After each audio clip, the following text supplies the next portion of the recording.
When I close my eyes, I can still see our old home, sitting out on that quiet Vermont cul-de-sac. The street had only one other house, forever under construction, and the next nearest neighbour was a half-mile down a dirt road through the woods that we would wander. My younger sister, Gemma, and I came to know the woods around us as well as we knew our own home. When we stood outside, we felt well and truly alone. But nobody believed the stories we told about it. One Christmas break, my mum's sister and her family came over for a 3-day trip. Aunt Barb was as different from my mum as her sister could be, and we teens as well. While my sister and I were free spirits with little guidance, our cousins Jack and Allie were strictly regimented, even during winter break with the family. So, when Auntie Barb had too much eggnog and knocked out in the basement, Jack and Allie were only too happy to indulge in a small act of rebellion. They dropped their books and begged us to take them exploring out in the white woods.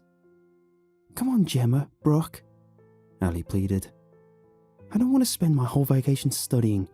Mom will never notice and Dad's working in the den." We didn't take much convincing. Everyone bundled up and we headed out to see our favourite winter sight, the frozen waterfall at the property line. It was just a little one, feeding into the brook, but it was a sight you could only see in winter, the graceful movement of water frozen in time. "That's it?" asked Jack when we finally arrived. 15 minutes of hiking in the cold just to see this? There's hardly even a waterfall." "I bet there's a bigger fall on the rock ledge over there," said Allie. Gemma and I shivered, and not from the cold. "No," said Gemma, "we don't go over there."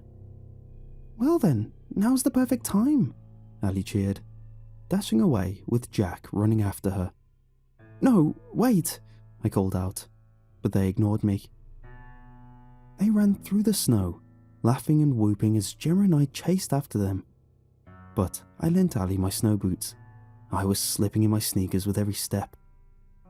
By the time we could see the mouth of the cave in the rock wall, the two were breathless with excitement.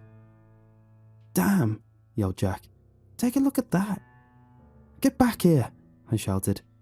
"We don't go there," Gemma said, grabbing each by the arm. "Why?" asked Jack. "What's in there?" Gemma's eyes darted to me as I stumbled along, looking for an explanation. I pulled our cousins away from the entrance, only daring to speak when we'd retreated back to the tree line. "They call it a Wendigo," I murmured. Jack burst out laughing. "What, it's 9 feet tall with antlers? Some supernatural crap here? Should I call Sam and Dean?" My lips trembled, and I fought a frown. "I'm not kidding, and we aren't monster hunters. That means it's actually dangerous." "Come on," said Gemma. "Let's go back to the path." Jack and Allie started to follow, but as soon as I released Jack's arm, he was running back to the cave, hooting and hollering like it was some kind of game. "Jack, get the hell over here," I demanded, running after him. When he approached the mouth of the cave, though, he stopped dead in his tracks. He turned around, white as polished bone, gagging as he stumbled back to the tree line. The stench of rotten blood was heavy in the air. Though Jack didn't say a word, I understood what he was feeling. As we walked away, I swore that I heard sniffing from inside the cave. That night, the family gathered around to play board games, but Jack just sat in the corner of the room, silent as snowfall, his eyes wide. "There was blood where his lips should be, Brock," Jack whispered when I sat beside him. I only nodded. The image of the bone-pale man with a bloody gash for a mouth flashed in my mind, the unhealed sores gaping on his legs, the jagged ribs that bruised his thin skin, the smell of decay. I shook it away. "You can forget about it," I told him. "Tomorrow's Christmas, and then you'll be heading home." Jack just shook his head. Forget? How could I forget the first time I saw a monster? He shot up from his seat, green in the face, and darted to the bathroom. The next morning, I woke up early and went out to tend the chickens. As I made my way to the coop though, unease washed over me. The chickens were terrified, cackling over and over, shivering in the corner of the coop. Shush, shush, I cooed, reaching down to pick up Tandoori, my favourite. But a deep pain shot up my arm. With a cry, I dropped her. Tandoori had bitten my hand and ran back to the others, huddling for safety. Rudy, the rooster, puffed up his breast feathers, strutting between me and the hens. I spread out some feed and closed their coop tight, not even bothering with the eggs. My hand was bleeding good, throbbing and red. As I stepped outside though, I forgot about the pain entirely. The paranoia that something was wrong blared alarms in my mind. My senses were on high alert for anything out of place. That's when I noticed the footprints in the snow. Not mine, not my family's either, not unless they went outside barefoot, and the footprints led straight to the broken basement window. I felt my heart drop, my blood ran cold, and then I heard a scream. I raced through the front door, my eyes darting to find anything amiss. Everything looked fine, the tree glittering with ornaments, the gifts wrapped and piled below it. But I wasn't going crazy. Gemma had sped down the stairs from her bedroom. "Did you hear that?" she whispered. "Where's Mom and Dad?" "I think they're in the greenhouse," I said through a tremble. Another scream clamoured. "Brooke! Gemma!" The tone was so blood-curdling, so haggard, that I almost didn't recognise it as Ali. Quick footsteps pounded up the basement steps. A desperate gasp at the doorknob rattled it, followed by a loud thud. "Please!" Ali's voice was closer this time, ragged and throaty. Gemma grabbed the fire iron, and I grabbed a kitchen knife as we approached the basement door. Ali still screaming. We locked eyes, counted to 3, then opened the door. There, on the other side, was Ali. Her face was dripping with blood. A red gouge split her forehead. "Help me!" she screamed, gripping the handrail for her very life. "Help me!" Below her was Aunt Barb, her lips bitten and bleeding, her face crazed, her skin ashen. She gripped Ali's leg, her nails tearing into its meat. Her tongue stretched out of her jagged mouth, reaching for a taste of Ali's blood. She stopped by Jack, who clenched his arms around Barb's waist, pulling with all his might to keep her off the stairs, desperate to help his sister. Meanwhile, Uncle Dave laid on the floor, crumpled like a doll and bleeding. Gemma and I took one of Ali's hands and hoisted her up the final 3 steps. Barb's nails scraped down her leg. As Ali escaped her grasp, Auntie Barb fell backward onto Jack, knocking them both to the ground. She jolted wildly, her elbows swinging left and right, pounding him in the face. Blood poured from his nose. I held up a finger to him. "Wait," I mouthed, and closed the door. "Get my parents from the greenhouse," I told Ali. Then I turned to Gemma. "Get the chain." Ali hobbled out of the kitchen door toward the greenhouse, while Gemma and I scrambled to collect anything we could use. All the while, the wild thrashing and screeches of my aunt shot through the house, punctuated by shouts from Jack. Gemma held out the chain, and I gripped the brûlée torch from the kitchen. We heard frantic calls from Jack downstairs. "Hurry!" Again, we counted to 3 and swung open the door, but only Uncle Dave's body laid at the bottom of the stairs. We scurried down as silent as possible, checking our corners. A putrid smell assaulted our nostrils, the smell of death and corruption. Then we heard a shout. When we rounded the corner from the stairs, we saw them. Auntie Barb biting into Jack's arm. He wrenched away, a gash forming on his arm. Jack slammed to the floor, dragging himself to us. Finally, Barb acknowledged us, her wild eyes roving over us, estimating us with the concern of a trapped animal. I fired up the torch, and Barb flinched backward. Her head spun in search of an exit. Then she fixed on the broken window. Below it lay the forsaken body of the original Wendigo, its stench filling the room. Barb rushed Gemma, pushing her to the ground, then lunged for the window. Gemma sprang up and held the weighted end of the chain at Auntie Barb, catching her by the leg. Barb shrieked, hoisting herself up through the window, skidding Gemma down to the ground. "I can't hold her!" Gemma yelled. I jumped to the ground beside her and grabbed onto the chain too. Even with both of us pulling, with all our might, Barb still dragged us across the floor, rug burns grating our skin. But then, a screech erupted, so loud and terrible that I thought my head would burst. My father, from outside the window, had stabbed Barb's hand with a silver-plated knife. Then my mother forced the silver pendant in Barb's mouth, holding it closed. A rush of icy air swept through the basement and out of the window. Finally, Auntie Barb collapsed from exhaustion as warmth returned to her skin. The original body of the Wendigo dissolved away into ash, and, we can only hope, its spirit evaporated with it. Still, for good measure, we restrained Barb until an ambulance was able to come.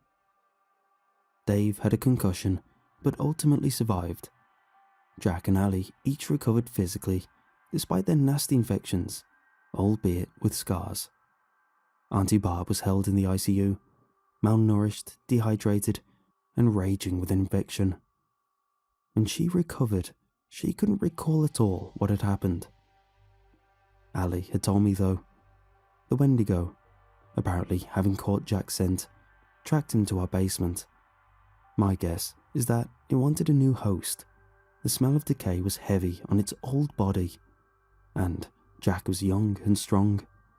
And then, well, for her flaws, when Auntie Barb saw that monster charging toward her son, she threw herself in the way and absorbed the Wendigo spirit in Jack's place. It might be easy to blame Jack for all of this, but I really feel for him. After all, how was he ever supposed to learn that there are consequences for his actions if he was never allowed to choose his actions? He'd been so isolated, so desperate for any amount of freedom, that he couldn't even conceive of limits to his behavior. He had no idea how dangerous freedom could be, what responsibilities came along with it. But now, he's learned his lesson, and it's the kind he won't soon forget.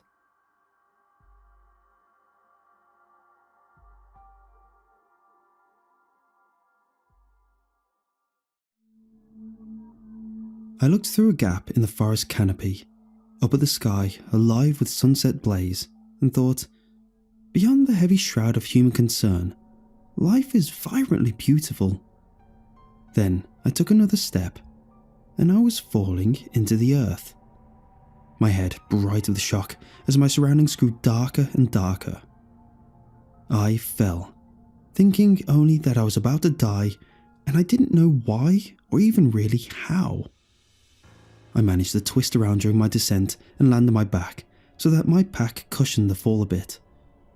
There was an uncertain and horrifying moment when my breath wouldn't come to me and my nervous system still screamed against the prospect of imminent death. When my breath finally returned, it brought with it a cloying stench which cut short any feelings of relief about being alive. I tried not to consciously put a name to that smell and plugged my nose, while sucking in air through my mouth, until I had resumed something approaching a steady rhythm. Then I looked up at the opening hole I had fallen into, where the last of the day's light was dissipating. It was impossible to tell how far up it was, but it was far enough. I would have to climb out somehow. I gingerly propped myself up on an elbow, aching from the drop, and noted for the first time that the ground wasn't dirt. It wasn't quite soft, and it wasn't quite hard, though sometimes harder and sometimes softer. It was lumpy and cold. Death. The thought came to me unbidden, and despite my best efforts to keep it at bay. That smell is death. And below you, corpses? You've landed in a mass grave. I sprang to my feet and took a series of careful steps, trying not to trip over what I imagined in the darkness were body parts. An armpit here, ready to snag my foot, a knee there, jutting out from the mound of dead bodies. Crunch, squish.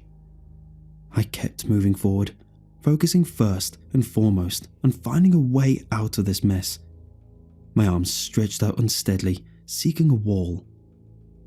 The walls, I soon discovered, were slick with some slimy substance, too slick to climb, but I tried anyway, desperately scrambling around with my hands and feet, searching for a hold. There was none. After a few minutes of effort, I got winded again and had to suck in the rank air, hard and deep. Be calm, I thought, attempting to subdue my flight response. There was nowhere to run. I needed to use my head. Not your head, your phone. I set my pack down on the sickening ground and reached in the front pocket. It was wet from the landing. I found the phone, and even before I pulled it out, my heart sank. It felt rough and jagged, like the screen had shattered. I took it out and began mashing away at the power button. There was no response. Damn. A shirt from my bag served as a makeshift respirator to stifle the smell as I stood there, considering my increasingly hopeless situation. I was deep in the woods of northern Maine, alone, well off the hunting trail that I'd started from. Even if I had stuck to the trail, it wasn't hunting season, so there was unlikely to be anybody around. The owner of the property was probably home, but his house was miles away. Why did I have to go so deep? I'd taken these trips every few months to get as far away from human civilization as I could, to cleanse myself when life became overstuffed with worries and pettiness. But now, I would have given anything for the slightest proximity to that civilization. Let there be a cabin somewhere nearby, I prayed. And, out loud, "Help! Help!" The hole seemed to swallow up the sound of my shouts. I doubted if they could have been heard even by somebody standing right next to the opening. But, out of sheer panic, I kept yelling. Each time that I pulled the shirt away from my mouth to yell, I had to inhale the stench of death. As time wore on, the shouts became increasingly hoarse and desperate until I lost my voice altogether. By then, it was as dark above as it was below, and a steady flow of adrenaline, spent uselessly, had run its course and left me exhausted. The visceral and immediate horror, while still overwhelming, had lessened enough for me to think about things other than my escape, such as, why is there a mass grave in the middle of the woods? Who do these bodies belong to, and who put them here, and why? Suddenly it occurred to me that maybe it wasn't such a good idea to go on shouting when I got my voice back. Not without the answers to those questions. Maybe that cabin I'd been dreaming about earlier actually existed and served as the home of some brutal, psychopathic serial killer who was dumping his victims in this hole. Calm down. You're not even sure that these are dead bodies. What else are they? I muttered to myself in a raspy whisper. Only one way to find out. Damn. Gotta do it. Gotta know what you're up against. I struck a match, and it confirmed to my eyes in a flash what my other senses had already discovered. A twisted mess of corpses, tangled together from wall to wall. What was that though? Can't pretend you didn't see it. Just the shadows. I've seen all I need to see. That was no shadow. That was a grotesque, inhuman face. And wasn't that a tail poking up in the corner? Like a lizard's tail, but massive. Just the shadows, I tried to insist to myself. Not going to do you any good to lie here. You need to know what you're up against. It took 6 tries to light the next match, due to my hands shaking so much. With the flaming stick pinched between my fingers, I looked over to where I thought I'd seen a tail. Thankfully, it wasn't actually a tail, but rather an arm sticking straight up, rigid with death. Still, there was something off about the arm. The match burned out before I could figure out what exactly was off. I settled on explaining it away as a trick of the shadows again. Now, the face. Feeling more confident after seeing no tail, I flicked another match to life and held it in front of the face.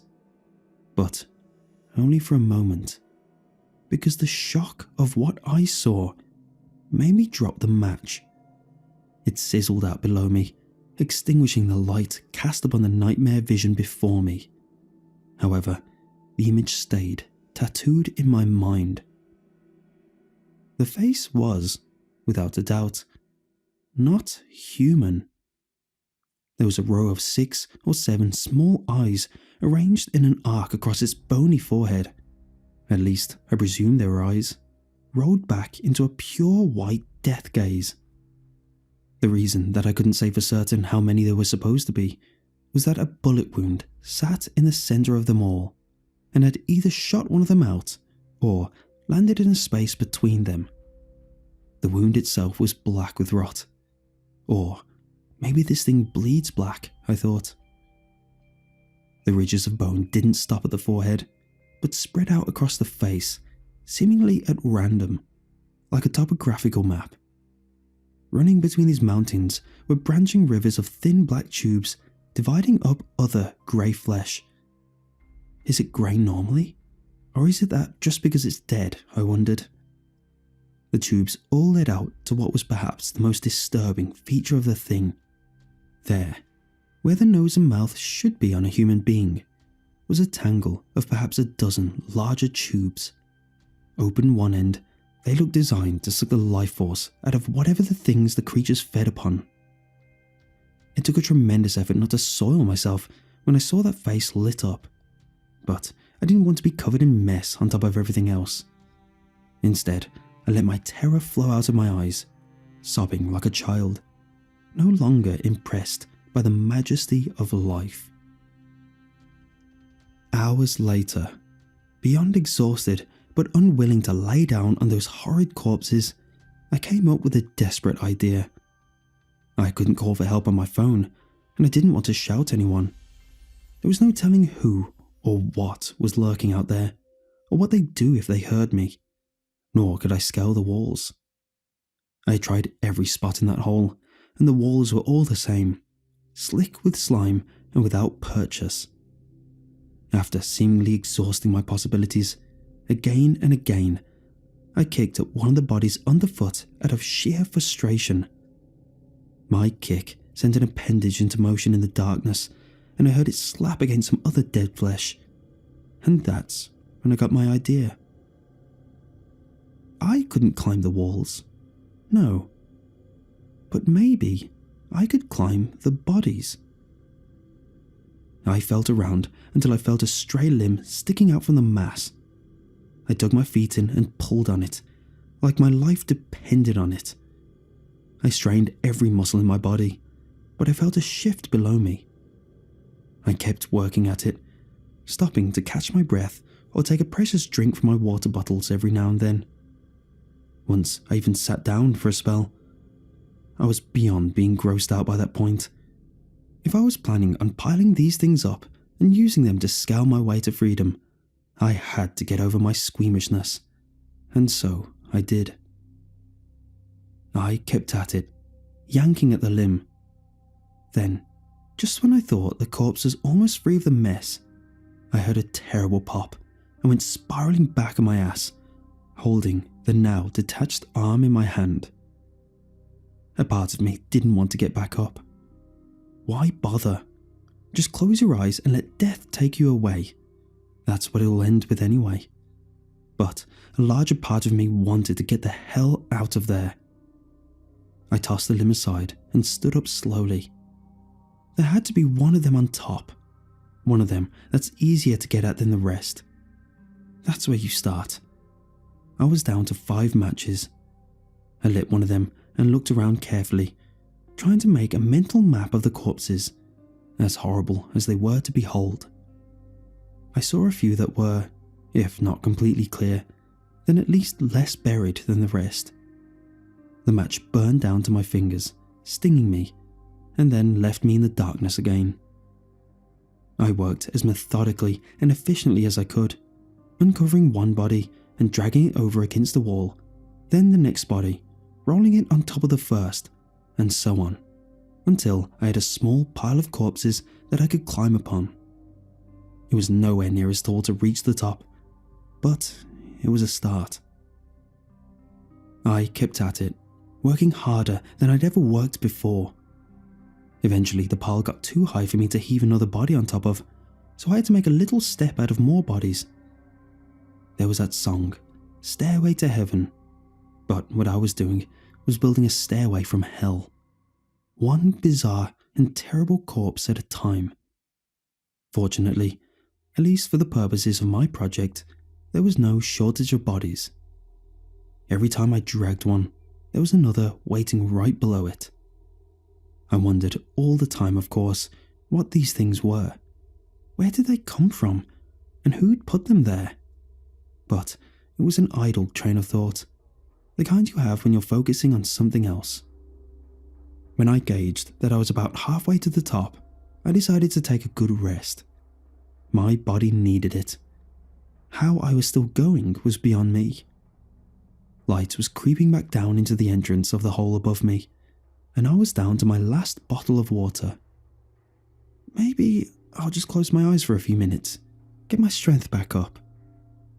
Then I heard a gunshot come from somewhere above and decided to get back to work. Sometime later, dripping in sweat and gore, I caught the first sense of freedom. Hints of pine pitch and moss wafting down and wrestling the oppressive smell of decay and my own stink. Only a few more bodies, I thought, reaching up from the top of my mound to the edge of the hole. Maybe only one more if I can jump high enough. The thought of dragging even one more body up all that way filled me with despair, but that aroma of freedom gave me a surge of strength. I was ready to scamper back down from the stairway of hell when I heard voices from above getting nearer. It sounded like 2 of them, very male. I froze. What do I do? Call for help? No, there's no telling what their intentions are, and you're almost there on your own anyway. Play dead until they go away. I dropped on top of one of the bodies. Unfortunately, my face landed right in the thing's crotch, but I determined long ago that there's no discernible sex organs, whatever they were. It hadn't been a discovery I wanted to make, but rather one that had literally fallen upon me when one of the bodies had rolled off my mound and onto me. I lay still and listened. Can you believe it? I really can't. I mean... stop. Hold on, I need a rest. It's right there. Come on, man. It's right there. We get this one in and we can relax. Damn, should have brought some weenies to roast now that I think about it. A 6er too. I gotta rest for a second, man. You carry them both yourself if you want. Alright, don't get your panties wadded up now. We'll rest if that's what you want. Just saying, think of all the R&R we'll be getting after we throw this dick bag in. What if this isn't the last one though? That's all I'm saying. You don't trust the sensors after all this time? When have they ever led us astray? I mean, these buggers are smart, Bob. You know that. Maybe they found a way to hide. From the sensors? Use your head. There was a pause. Yeah, I guess you're right. No hiding from the sensors. You're goddamn right. You ready now? Let's do it. I heard both men grunt, and then their heavy footsteps were getting closer. Then they were right above me. On 3. Got it. 1, 2, 3. I opened one eye to see a body fall past me and get swallowed up by the darkness below. It hit the other bodies with a soft thud. Now for this sad sack. They repeated the procedure and tossed the second body into the pit. Damn, pile's getting pretty high, isn't it? I can make them out down there now, you see? Yeah, let's just get this over with. Fine by me. There was some rustling above, followed by a glug-glug sound. I felt something wet splash against my face, and then the smell of gasoline drowned out all of the other smells. They're going to torch the whole thing, I realized. I turned my head slowly around and looked up. 2 men stood there, both of them with rifles slung over their shoulders, and one of them smoking a cigarette. You know, said the smoking one, I'm almost going to miss these buggers. Not me, said the other one. The first laughed. Yeah, I guess not. Then he flicked his cigarette into the pit. Flames erupted below me, starting to climb up my pile of corpses. There was no way out now. After all that, there was no way out. I stood up and shouted, "Wait!" In an instant, both guns were trained on me. The bigger man, the cigarette smoker, spoke first. "The hell are you?" "It's one of them," cried the other one. "Don't look like one of them." They're smart, I told you." "Wait," I screamed, the feeling of heat rise. "I'm not one of them, I promise you. I was just out for a hike. I paid Mr. Peterson to camp on this land, I swear. Do you know Mr. Peterson?" "Yeah, we know Mr. Peterson," said the big one. "Oh, we did, when he was among the living. He was an unlucky man. And so are you, if a man's what you really are. Don't matter the least in the end though, I suppose." He cocked his gun, and his partner did likewise. It's jump into the flames, or be shot to death, I realized. I felt like I had at the start, falling helplessly into the darkness, into certain death.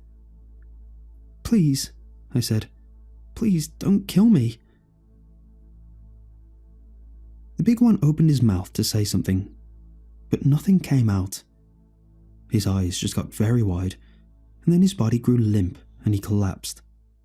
His gun fell down into the hole, and his arm dangled over the edge like a wet noodle. What had happened? Had his partner suddenly grown a conscience? I looked at him. No, he was just as confused as I was. And then, at the same time, we both understood what had happened.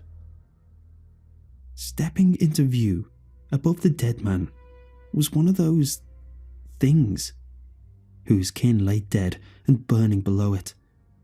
Its face tubes were dripping in the big man's blood. 7 eyes, I saw now clearly. They had 7 eyes, and all 7 of them now turned to gaze upon the little man. The man was able to get off a shot into the thing's gut. Its blood was indeed black, I saw, but it was too late for him. The thing's tubes were already buried in his neck, and they fell together into the flaming pit of hell that I was trapped in. I felt myself sink a few inches as the flesh below me turned into bubbling liquid. The fire was climbing and would be upon me in a matter of seconds. One more body, I thought mournfully.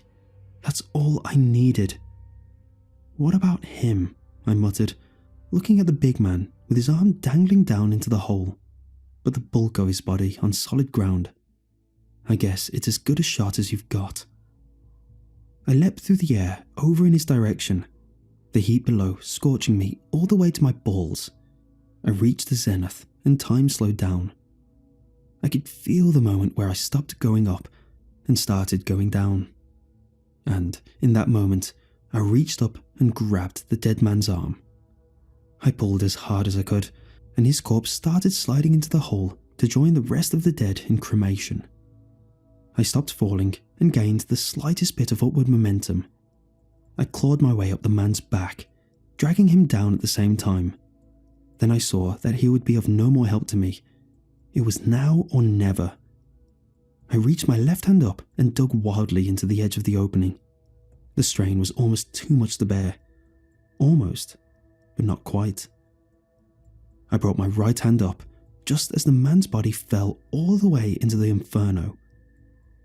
I hung there, my mind screaming, knowing that I couldn't pull myself up.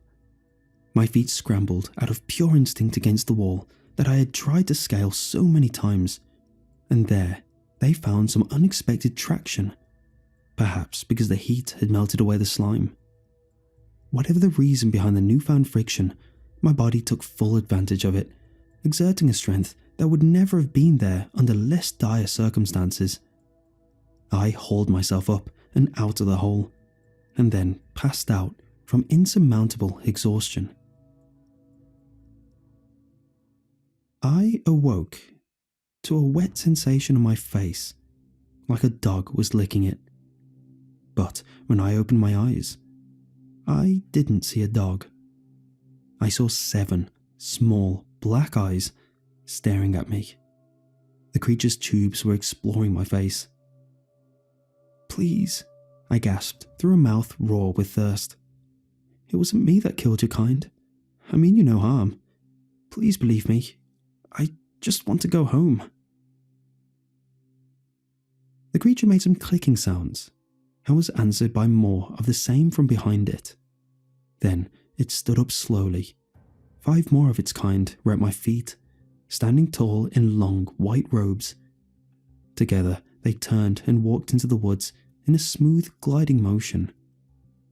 The sky was a painting of rich, swirling reds and purples.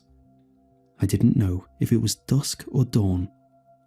I didn't know what those creatures were or what they wanted. I got painfully to my feet and began the long journey home.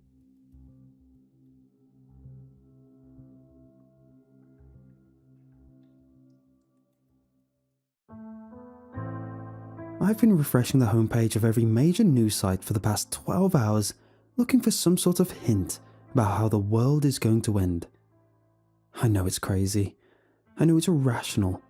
But I can't escape the feeling that there's only a couple days left before everything ceases to exist. I'm not exactly sober right now, so excuse me if I ramble. I just need to get this out. For the past 4 years, I've worked in a writing room for a children's TV show. If you're between the age of 7 and 12, you might have heard of it. If you aren't, then you haven't. It wasn't exactly the most glorious of gigs. When I was younger, I imagined I'd be a household name by now. But reality sets in over time. 4 years later, December 2019, we finished off the script for the final season. The writing room dissolves, and we all gear up to enter the new year freshly unemployed. It was all pretty bittersweet.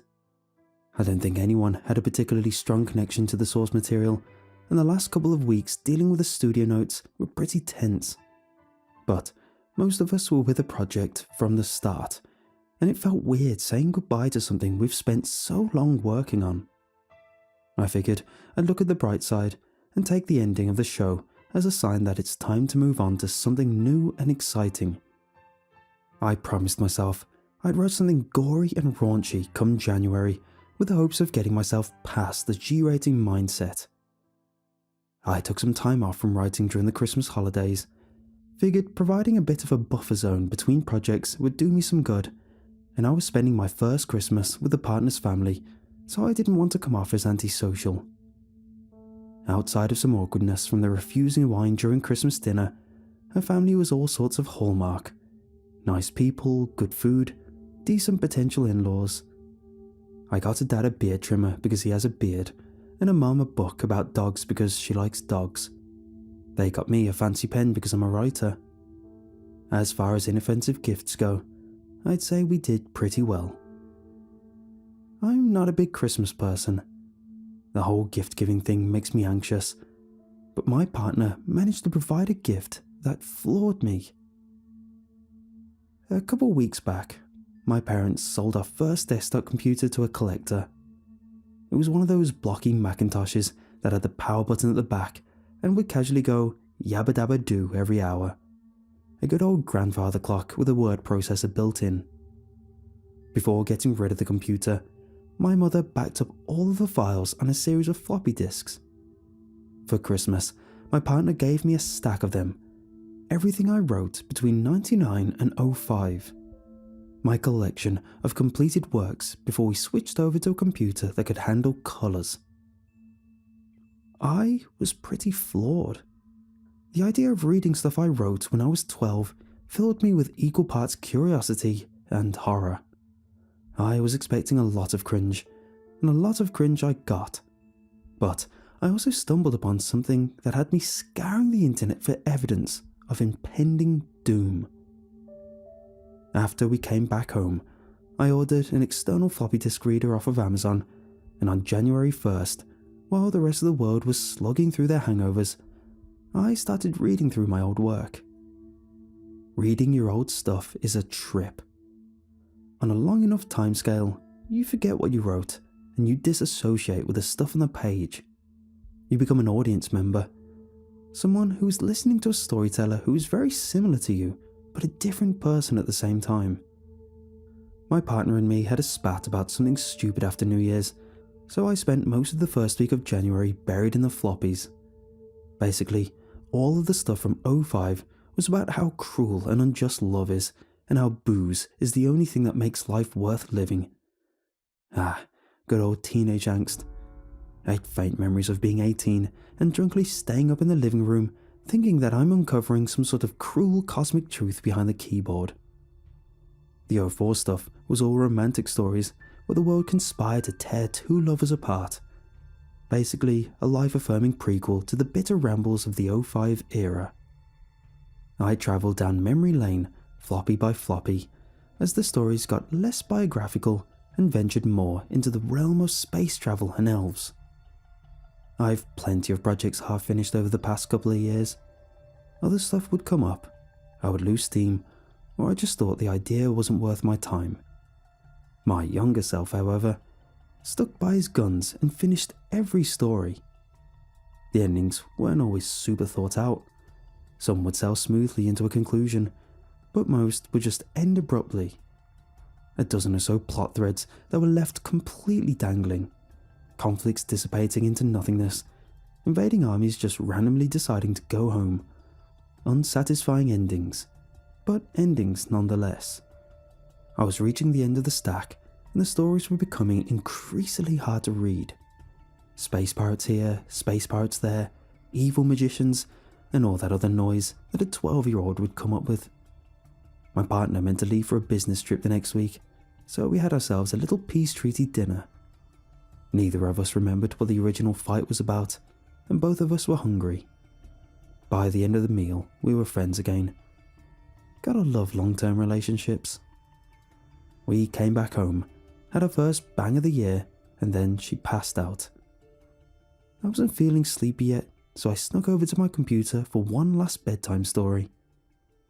If I would have stayed in bed, I wouldn't be telling you this right now. Instead, I went over to the living room and picked out a floppy labelled The Novel. Like most fledgling pen monkeys, my first attempt at writing anything was a novel. There was no pre-planning, there was no set ending.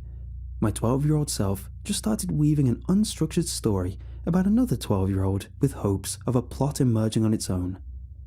I didn't remember writing the thing at all, but what I do remember is the reactions when I sent around the first couple of chapters. My friends said it made them sad. My English teacher recommended me to the school counsellor. My father awkwardly sat on the edge of my bed, asking me if I've ever done drugs. After the first couple of chapters, I had to take a walk around the room. The cringe was strong with this one. The novel dealt with the story of Mark, a character who was totally not based on 12-year-old me because he had different coloured hair. He would stroll around town being sad and moody while witnessing people being cruel to each other. Cops constantly shot innocent people. Every homeless person was getting spat at. Half the population was drunk because they couldn't cope with how unfair life was. I can't believe I actually showed the first couple of chapters to people. I'm happy that, at some point, I stopped showing off my work and kept the narrative to myself. It was pretty entertaining, seeing the funhouse mirror version of my 12-year-old self. The first experience I've had with a cigarette was with Jerry Stone. We snuck out of school during lunch and each smoked half a Lucky Strike. In the novel, Mark had his first smoke with the aptly named James Tree, and instead of coughing his lungs out and putting the cigarette out halfway through, he instead smoked like a seasoned veteran and mused about the painful nature of life. I've been on the vapes for the past 2 years, but smoking is the only socially acceptable form of suicide. That's why so many people smoke. It's because they want to die. Made me laugh so hard I needed a cigarette. I snuck over to my partner's purse and bummed one of those pop menthol smokes. I kept on reading and Mark kept on getting older. He stumbled through life, making and losing friends, while going through all sorts of pretentious monologues about how cruel and unpredictable life is. It honestly was starting to get a bit monotone. There's only so many ways you can explore human capacity for selfishness. I figured I'd give it a couple more chapters before going back to bed. But then, the sex stuff came. I lit up another one of my partner's smokes. Now, I don't want to get too blue. I am talking about the writing of a prepubescent teen here, but Jesus Christ. Whatever guesses my 12-year-old self had about high school hookups were way off base. Every tryst was loaded with drama.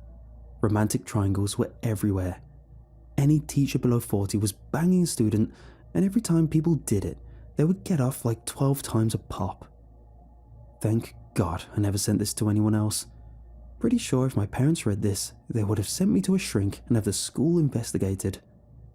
My early romances were purely limited to doing hand stuff at parties while being terrified. I'm certain none of our teachers banged any of the students, and the amount of romantic triangles were pretty sparse throughout my school life. The chapters were frantic, anatomically questionable, and just generally off base in terms of human sexuality. Just the type of thing you'd expect from a 12-year-old writing about what he thinks high school is about. I read through a handful of gross sex talk when I ran across something that gave me pause. Mark met a girl with a gap in her teeth. Up until this point, everything followed a pretty predictable path. Angst, a little bit of booze, more angst, and then some misguided attempts at romance. The story applied to me. But if my 12-year-old self would have watched enough teen movies, he could have made a handful of educated guesses that would hit near the mark. But the girl with the gap in her teeth was unsettling.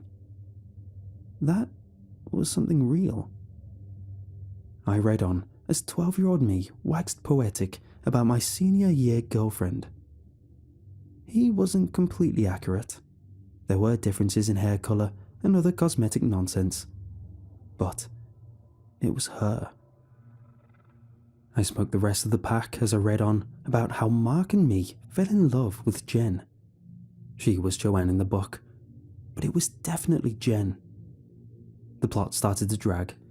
All conflict disappeared, and Mark and Joanne would stroll through a perfect world where people would compliment the beautiful couple every chance they would get.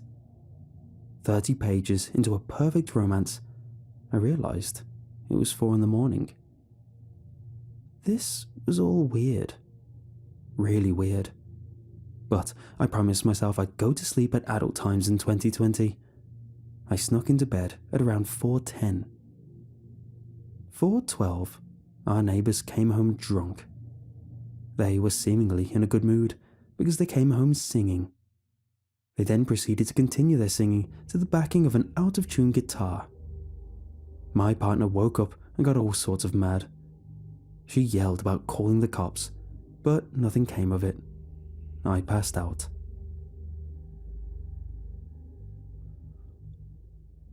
I woke up at 8 again. She was in a bad mood. The living room smelled like an ashtray, and her cigarettes were gone.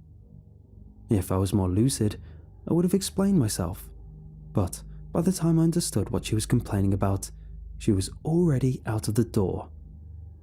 I felt bad about taking her stuff, and I went back to sleep. I woke up late in the afternoon. As soon as I properly woke up, I went straight for the computer and started reading again. The perfect relationship lasted for about 20 more pages, and then Mark's best friend died. It came out of nowhere. The character wasn't based on anyone I knew and didn't appear earlier in the novel. One of the chapters just started up with Mark at his, quote, best friend's funeral. I was confused. For a second, I started to wonder whether my 12-year-old self wasn't just really good at guessing the whole gap in the teeth thing. But then, Mark got a text message. Joanne broke up with him. Jen broke up with me after we put down the family dog. The novel wasn't accurate in fact, but the spirit of the situation was all there. 12-year-old me predicted my high school breakup. He also predicted the anger. I've been to therapy, I've talked about it, I've spent a good chunk of my adult life looking in that particular mirror, but reading those pages made my blood cold. A great injustice happened to Mark. His perfect love was torn apart, and no one could understand his pain. He had people in his life that were concerned for him. They wanted to talk it out. But whenever Mark told them about how his one true chance at love was over, they'd bring up some dumb high school crush they had when they were his age. No one understood. It wasn't like you could just go, "Oh well, the past is the past," and get over it. The memories lingered. The thoughts of Joanne with someone else kept him up at night. He needed to get rid of that image, so he drank. My partner keeps a bottle of wine in the apartment. She's checked with me 1,000 times, and I keep telling her it's fine. It's good to have something to offer to guests, and sometimes she just likes to have a glass after a rough day at work. I don't want my issues to become her issues. I'm not that kind of alcoholic. But reading those pages... Damn, I haven't craved a drink so bad in 5 years. Mark drank because he wanted something to take his mind off his shattered love. I wanted to drink because I wanted something to take my mind off Mark. I started skimming through chapters. I don't know how 12-year-old me predicted the drunk chapter of my life, but the last thing I wanted to do was go through it twice. I wanted to find out what happened next, not to Mark, but to me. Mark drank some more. Mark made mistakes. Mark hit rock bottom. Mark moved back in with his parents. Mark readjusted his expectations. Mark got super into self-help books. Mark went through a flurry of unsatisfying relationships. Mark started to go bald. Mark sent in an application to a children's television program. I got lightheaded. My heart felt weird. I had to remind myself to breathe. I lay down on the couch, fearing a heart attack. That's when she came home. I really love her. Like, I would marry this person. I'm still pretty mad about how everything turned out though. She comes in complaining about how her accommodation for the training trip got messed up and how she'll have to get on a plane with 3 hours of sleep. I tell her about the novel, about the predictions, and how I've never been more terrified in my life. You know what she says? "Oh, that's weird. I wonder how the book ends." Then she pours herself a glass of wine and complains about a job like I didn't just tell her I found a book that predicted my entire damn life. So we argue. The neighbours bang on the wall. She grabs her things and leaves for the airport 2 hours early. The bottle of white remained on the counter. I'm honestly surprised that I didn't touch it then. Instead, like a goddamn grade schooler, I took a deep breath and counted to 10. God bless self-help books. I corked the wine and put it back in the fridge. I desperately wanted to get to the ending of the book, but I also understood I messed up. I took some deep breaths on the couch, meditated a bit, and then I texted her. She texted back. We both did that 3-point apology thing that we promised the therapist we would do, and after a couple texts, we were good as new. She acknowledged that the book thing was freaky. I acknowledged that her boss is an asshole. We both agreed to call the cops the next time the neighbours kept us up at night, and then we just talked. I don't remember what we chatted about, but it calmed me down. I stopped thinking about the book. The whole thing was a weird coincidence. A strange, lonely tween's attempt to guess the future that turned out to be partially correct. She got on a plane, and I promised to tell her about how the book ends after she lands. I still haven't told her. That's why I'm here. After she got on the plane, I spent a bit more time lying on the couch, trying to come up with plausible explanations as to how 12-year-old me wrote the book. Nothing noteworthy arose, so I just figured I would rip the band-aid off. I went to the computer and just scrolled through to the last page. I read the ending. It didn't make sense. I needed more context. I scrolled back 10 pages and found Mark reading the book. He finds it funny at first, then sentimental, then scary. His girlfriend comes back. They fight. She leaves. They apologize by text after they cool off. He reads the ending and it's dumb. He texts her about it, and she texts him about an annoying baby after a plane lands. The two text each other non-stop for the next 2 days. He sends a dirty text. She sends him dirty pictures.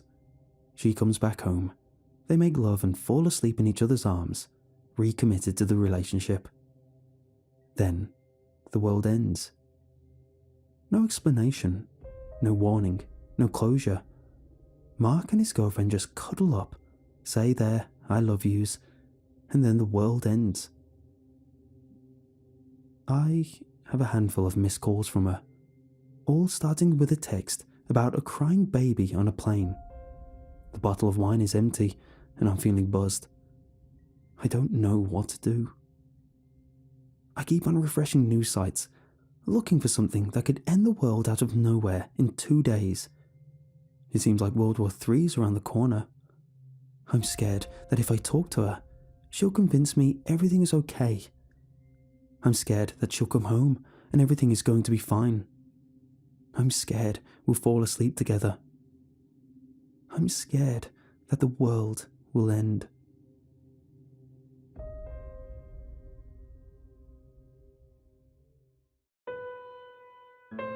My sister didn't come to the funeral, and I honestly didn't blame her one bit. There, towards the end of Mom's life, things had gotten unbearably rough.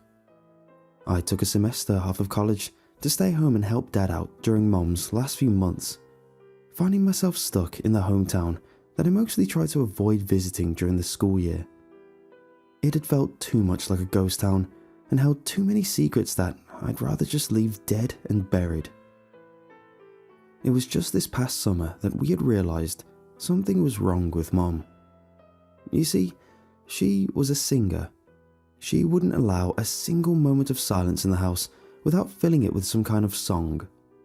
Hell, some of my earliest memories is her standing in the kitchen sink, singing that damn musical song, Mamma Mia, here I go again, my, how can I resist you?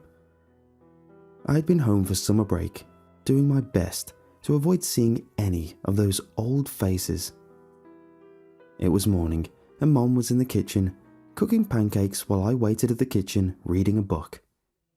She had been singing that damn song again, but she had stopped. Mamma Mia, here I go again, hi, no. It didn't even register with me at first. I had been buried nose deep in some book that had been assigned for the next semester, trying my best to get ahead of the curve. Hi, there I go again, no bye. I didn't realise something was wrong until I smelled the pancakes burning. Just like the batter, the memories burned, getting up and seeing my mother standing there at the stove, face twisted in confusion, staring down at the pancakes. Hi, bye, Mamma Mia. My dad and I thought it had been a stroke. We rushed her to the hospital, and after hours of waiting around and having several tests done, we were given the horrible news that Mom had early onset dementia. The mother I knew was slowly becoming lost in her own mind, deteriorating. It had been strange for me. Mom had always been the one to show how to take care of the cuts, bruises, and scraped knees of my childhood. But how could I help her with this? During the early days, my sister had been there. It was the easy days. Mom still had a few clear moments where she would sing and get most of the words right. It had always been hard during those days, because it would always give you that feeling that maybe she would be able to make it back out of that haze. Mom got to the point where she couldn't sleep, or at least she couldn't sleep at regular hours. So at night, we would take her to her bedroom and turn the television on for her. Dad had gone to what was presumably the last Radio Shack in America and bought some radios. One for Mom, one for him, and one for my sister. Mom's had the talk button taped down, so if anything did come up, we would hear it and come to help. My dad and I slept in the living room with our radio, and my sister slept in her bedroom with the other. Most nights, the only sound coming through the bedroom radio would be Mom just muttering, sometimes singing lightly, "Mamma mia, hi hi." My sister left the night. We were all woken up by Mom's screams through the radio. We had turned on all the lights in the house and surrounded my mom with consoling words, telling her that it was going to be alright, that it was just a bad dream, that everything was going to be fine. And my mom grabbed a hold of my sister's arm and through a sobbing fit said, "It's taking everything from me." My sister yanked her arm from my mother's grip. You could see a white outline on her forearm where my mom's hand had been. She had her things packed the very next morning. I was furious. How could she just leave me and Dad? How could she leave Mom? I yelled and followed her all the way out to the car, where she opened the door and told me her hand was so cold. Things got exponentially worse from there. Mom couldn't do simple tasks on her own, like eating or going to the bathroom. It hadn't been much longer when she started forgetting who me and my dad were. But you just had to go through days like that. You just had to. Had to for Mom. There were moments where she still tried to sing towards the end, but she kept saying that it was taking her words away from her, taking her words because it wanted them for itself. I thought she was just talking about the dementia, but after she passed, I realized that it had been something else. The house was quiet the day after the funeral. It was just me and Dad and the 50 pounds of food that family and neighbours had gifted us. "The hell are we going to do with all this?" my dad had said. I didn't know. I didn't have the answers anymore. I was fresh out. We mostly stayed in the living room because it was just too painful to be anywhere else in the house. Mom had been a decorator, and her touch had been laid everywhere. So Dad and I stayed in the living room, eating cobbler and watching TV with the volume low, and mostly in silence. We had the radio still sitting there on the end table. I woke up sometime in the middle of the night with a bad cramp in my neck from having fallen asleep upright on the couch. I was disoriented, not knowing when exactly I'd fallen asleep and having only the light from the television to see where I was. After some of my night vision started coming to me, I looked over and saw my dad on the couch. He seemed to be sitting upright on the couch, and I couldn't tell if his eyes were open or closed. I sat in the darkness, staring at his face, waiting for a moment that the television would flash some bright light so I could see if he had been awake. And once it did, I saw that his eyes were open. I said in a normal volume, "Dad?" And his head turned quickly to me, and he raised an index finger to his lips. He didn't make the sound, but I knew he was wanting to make shh. Confused, I looked back to the television and saw that my dad was lowering the volume. Once the volume was almost muted, I heard what he must have heard. Looking at the radio on the end table, you could see it light up, picking up some kind of noise from Mother's bedroom. I couldn't hear anything, but together, my dad and I sat there in the living room, illuminated only by occasional flashes of light from the television, staring at the radio, picking up some kind of feedback. I thought that's all it was, some kind of static, nothing at all. And I was almost about to get up and turn it off when I heard what my dad must have heard. "Mamma mia, bye bye. Mamma mia, bye bye, bye bye, bye bye." It was so light. I'd almost thought that I was imagining it at first, but when I looked at my dad and saw that grave look on his face, I had known that he had heard it too. He got up and started making his way out of the living room, down the hallway to where Mom's bedroom was. I couldn't believe it. I just wanted to get up and leave, go back to college, go back to my life before Mom had started getting sick. I felt myself getting up off the couch too, feeling like I was still inside some kind of dream. I followed my dad out of the living room and into the hallway lined with photos of our family. All happy, all smiles, lovely eyes all round, lovely eyes watching me and my dad inch slowly towards the closed bedroom door. You could hear it. There in the hallway, could hear the muttering. "Mamma mia, mamma mia, bye bye." My dad put a hand on the doorknob, twisted and pushed it open, with me right behind him. And we saw her, dancing around in the moonlight. She had stripped off the dress she had been buried in and had tossed it in the corner of the bedroom. It was covered in dirt and grime.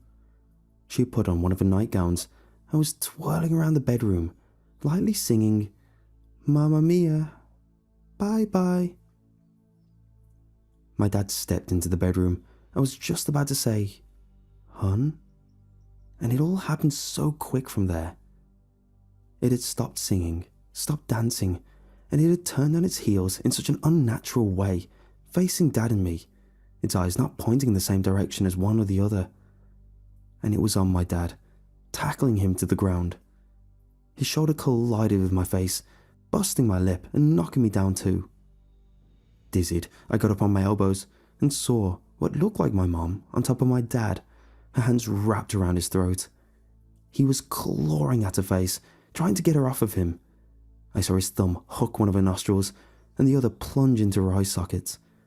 I could hear him gurgling as the thing choked the life from him, and I could see him looking up at me from the ground.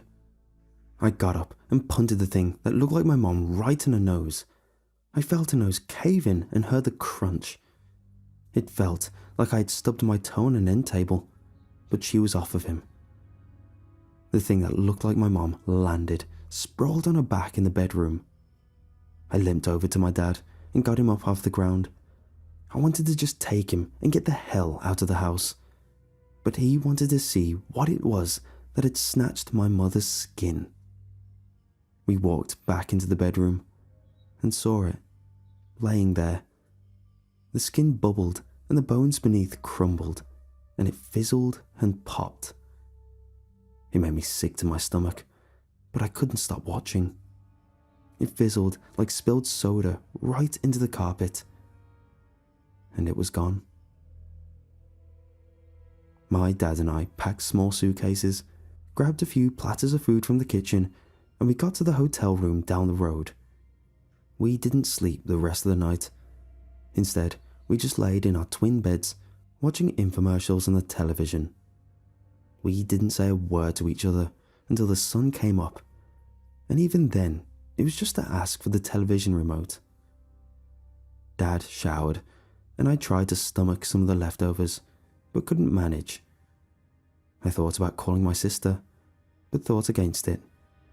What was she going to do? somewhere around 2 p.m. today. I'd fallen asleep.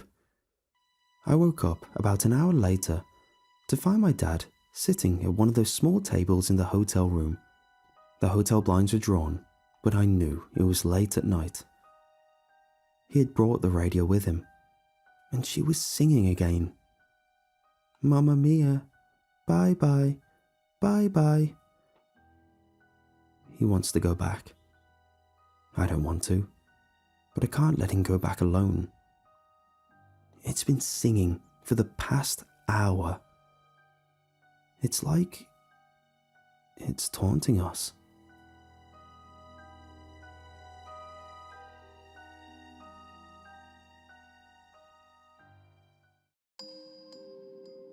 The first time my mother told me about Chiguro, it had been the day before my 6th birthday, and I was excited about the decorations she'd been stringing up around the house and the smell of a cake baking in the oven. That warm anticipation turned icy cold when I saw her standing at the door to my room, a solemn look on her face. She told me to come and take a hand, and when I did so, she began to walk us through the house, room by room. I wanted to ask what we were doing, but something about her stern expression and the tight grip of my hand seemed to forbid it.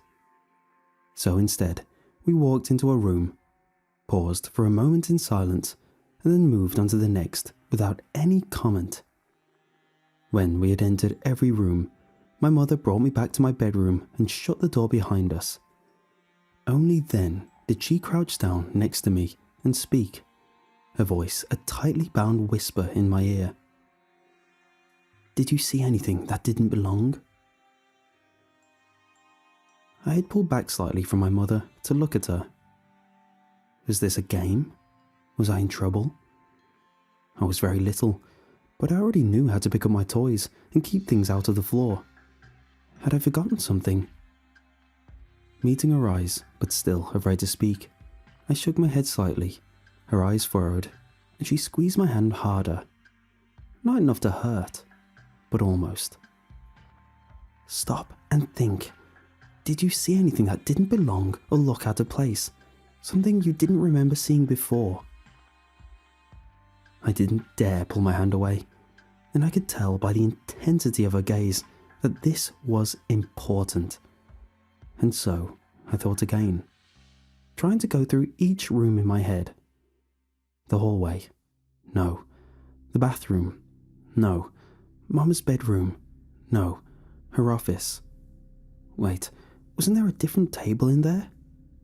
Yes, a low table of reddish wood I'd never seen before. Pleased with myself, I smiled and I answered, Is it the table? The one in your office? My mother's eyes fluttered shut as a low moan escaped her. She gave a slow nod and pulled me toward her, cupping my head with one hand and rubbing my back with the other. Her voice was muffled against my forehead as she spoke, but I could still hear the sadness in it. Yes, sweet one, that's just the thing, that table. She held me for a minute or more, embracing me silently before gently grabbing my arms and pushing me back slightly. Except, it's not really a table. It's a living thing. A real living thing. I frowned. Like an animal? She nodded slightly. Like an animal, yes. I don't think it's really an animal, and I think it's very smart, but yes. My mother gave me a slight smile. Yes, looking at it as an animal, a wild animal, isn't a bad way to talk about it. Sniffing, she went on. Because you remember what we do with wild animals, right? I piped up immediately, happy to seize upon something more familiar. We stay away from them. Nodding, my mother wiped her eyes. That's exactly right, sweet one. But this led to other questions, and this time I did ask. But why do we have a wild animal in the house? And what is it? She stood up and led me to the bed, where we sat down. I didn't like that she was crying, but her voice grew steadier as she talked. She told me that the thing that looked like a table was called a chigaro, or at least that's what she had been taught to call it since she was a little girl my age. My mother said the word meant chair in a language they spoke in a far-off place called Zimbabwe, and while that might sound silly when it looked like a table, chigaro didn't always look like a table, or a chair for that matter. Every few weeks it changed to look like something different, a new lamp or dish, a new book or ottoman. There were only two ways to recognize where it was, either realizing that there was some object that didn't belong, or by actually touching it. She said if you touched it, you would get real sick to your stomach until you stopped touching it again. I could tell from her expression that touching it was really bad. I asked her where it came from, and again, why was it in our house? She said it had been in our family for nearly 80 years. My great-grandfather had travelled a lot in his later years, and one time when he came back, everyone noticed a new painting hanging on the wall. The family assumed that he had brought it back as a surprise, but he swore he hadn't. A few days later, the painting was gone, but there was a new radio in the parlour. This had been a source of excitement and mystery at first, until my mother's father, himself just a little boy at the time, had tried to turn the radio on. Instead of hearing static or music, he heard a shrill screech through the speaker as he collapsed to the ground, vomiting. Chigaro's effect on those that touched it had grown much less severe over the years, but it still paid to avoid prolonged contact. Over the next few years, they had tried different solutions to the Chigaro problem. They tried talking to it, but it didn't respond. They tried attacking it, but he was always back the next day in a new form. They even called a priest, but he left angrily after hearing their incredible story, convinced they were playing a prank on him. Eventually they moved, but that didn't work either. Because it follows the family. It was always assumed that my great-grandfather accidentally brought it back on his trip, as it stayed with him until he died. After that, it went to my mother's father, and then to her. One day, my mother told me she would be gone and it would come to stay with me. She could see I was growing scared, and she reached out to stroke my hair as she went on. "It's nothing to be afraid of, not really. Just don't touch it if you can help it, and move away quickly if you do, and don't stare at it. It doesn't like that very much." She offered me a smile. "Just follow those rules like the smart little girl that you are, and everything will be fine, okay?" And for the most part, it was fine.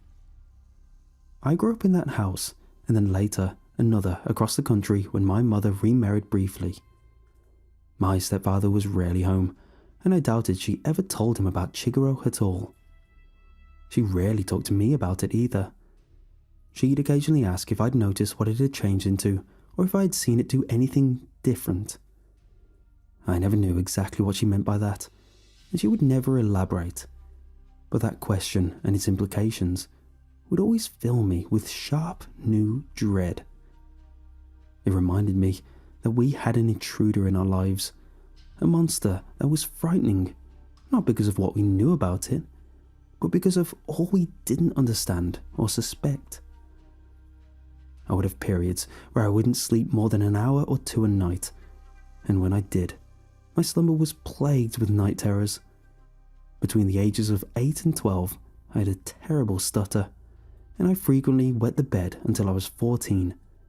Therapists attributed these things to underlying unspecified stressors, a nervous temperament, and my favourite, growing pains.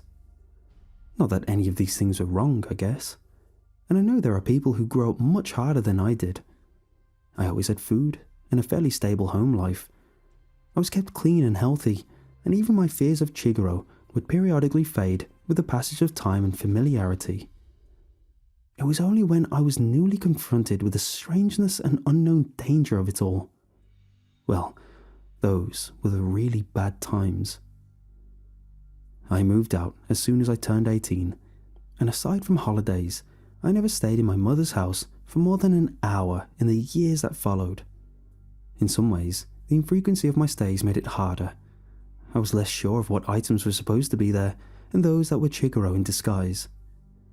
It was disquieting in a way I can't fully explain, as though I'd lost one of my senses, or like I was walking across an unfamiliar field littered with mines, afraid of touching that cup or sitting on that chair, and terrified of staring at something long enough for me to finally learn what Chiguro did when it was displeased. I felt guilty leaving my mother in that prison, but she honestly seemed content enough most of the time. She would try to get me to come back home more often, but I think she understood why I couldn't. And for all her flaws, I know she loved me. She died 6 months ago in her sleep, and it was 2 weeks later before I received all the keys and documents I needed as an executor of her estate. I had access to her bank account, her cars, the house, of course, and a strange unit key. I had never known my mother to keep anything in storage. Our homes were never mansions, but they were always large and well furnished, full without excess. Yet, when I went to talk to the manager of the storage unit lot, he said she had one of their largest units for nearly 20 years. I felt a mixture of nervousness and excitement as I unlocked the padlock and rolled up the front door of the unit. Perhaps it would be empty or full of junk, or maybe there would be prized items of monetary or sentimental value. Either way, it was a distraction from my constant worry when Chiguro would finally show up in my home and start haunting my own family. The door slid up with a solid thunk as my eyes adjusted to the shadowy interior of the unit. It was a huge space, and most of it was filled. Not with one kind of thing, but several of every kind of thing. Furniture, electronics, books, plates, statues. I had the passing thought that maybe my mother had been a burglar and this was a hidden stash from years of taking random objects from neighbours' homes. But then, I saw the red wood table. I was sitting on top of a small floral love seat that I remember almost bumping into when I was 10 or 11. I'd come around the corner one morning and it was just sitting in the hallway. Sucking in a breath, I had recoiled and given it a wide berth as I went to the bathroom. And there was the coat track that had appeared the night of my junior prom. I'd been coming downstairs to get picked up by Josh Breslin, and he was standing so close to it, and I was afraid he would bump into it and get sick, and that night hadn't gone very well after that. Or the teapot, the little flowered teapot sitting on a stack of cardboard boxes in the back corner of the unit. That was the first time that Chiguro had appeared in my room. I'd woken up when I was 7 to see it sitting on my dresser, and when I realised what it had to be, I peed myself a little. That's when I knew that nowhere in the house was safe. But how could this be? How could all this be here? Unless my mother had just... Biting my lip, I turned on the light against the wall and stepped inside. My harsh breathing and the irritated buzz of the fluorescent lights above me were the only sounds I could hear. It was as though everything else was frozen. When I looked back out, nothing seemed right or real, as though the angles were all wrong. That's when I reached up and pulled the door back down, shutting out the world. Tomorrow is my little girl Jessica's birthday. My husband is baking her a cake while I hang up balloons inside and get an inflatable jumping castle blown up in the backyard for her and her friends. She's old enough now for birthdays to be really fun, for her to remember things more clearly and realise there's a point to the things we do, for her to follow rules and understand why they can't be broken. So I go into the sunroom where my daughter is watching a cartoon on the table with a stuffed bear, Jasper Scruffings. She's loved that bear since she was a baby, and while it's old, she's always treated it with a surprising amount of respect and care. Jessica has always been a smart and thoughtful child, which is why I think this will go well. I take her by the hand, forcing myself to hide my excitement as I led her quietly from room to room. She giggles a bit at first, but a couple of glances from me and her face grows drawn and worried. When we are done, I take her to the sunroom and Jasper. Maybe I'll use a little blue bear as a way of explaining Chigurh to her. It's just another companion that you have to treat with care. Her big blue eyes are troubled as she looks up at me, searching my face for some sign of what is wrong. Letting out a sigh, I stroke her hair for a moment before I begin. Did you see anything that didn't belong?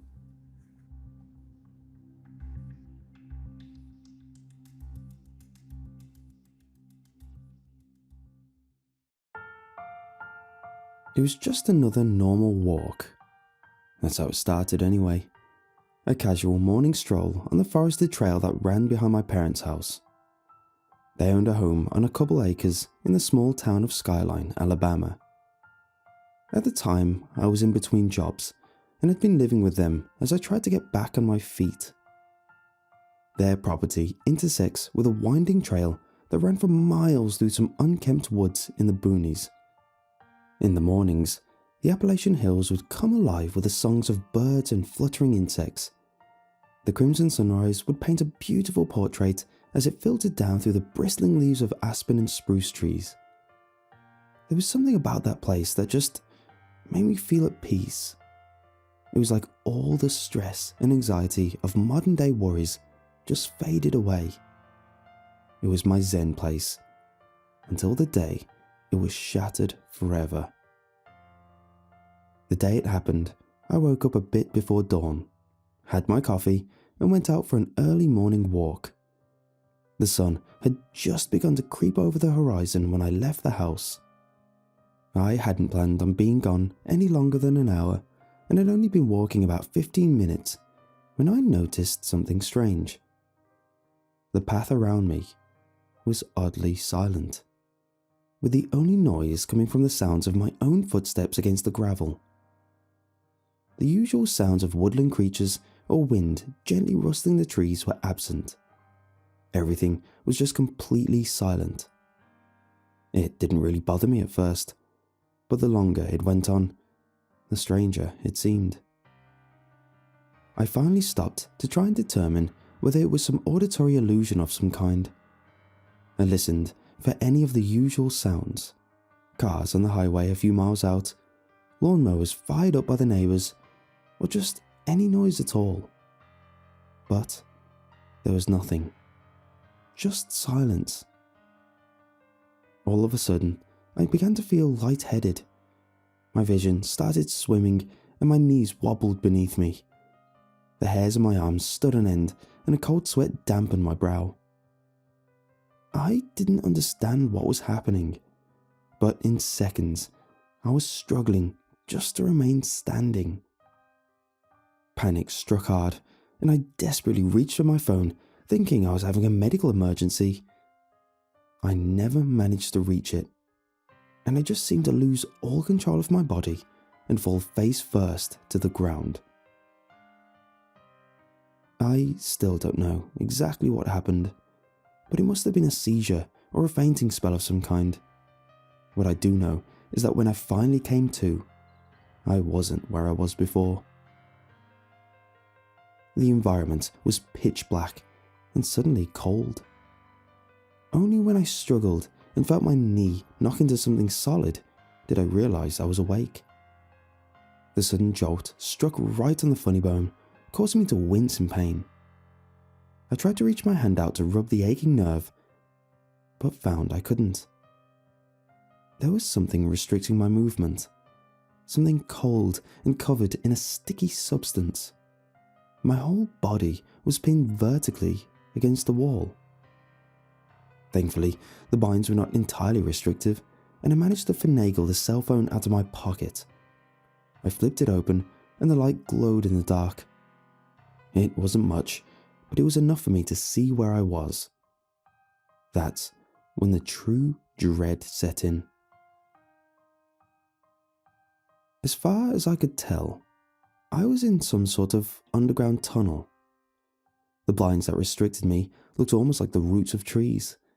They felt different though, more like dried mud than plant. They were greyish in colour and coated with random splotches of this greenish-black goo. It was sticky like tree sap and hung in gobs of tendrils from all over that smelled truly foul. I almost had a panic attack in that moment as I realised I had absolutely no idea where I was or how I'd gotten there. My initial thought was that there was some weird cave-in or earthquake which somehow led me to ending up where I did. I shined my phone up at the ceiling, but saw only the rigid outline of the rocky walls.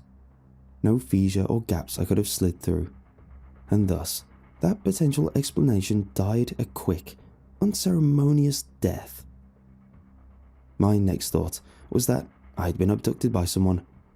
I thought about yelling for help, but if that were true, then I doubted they would be likely to come to my aid.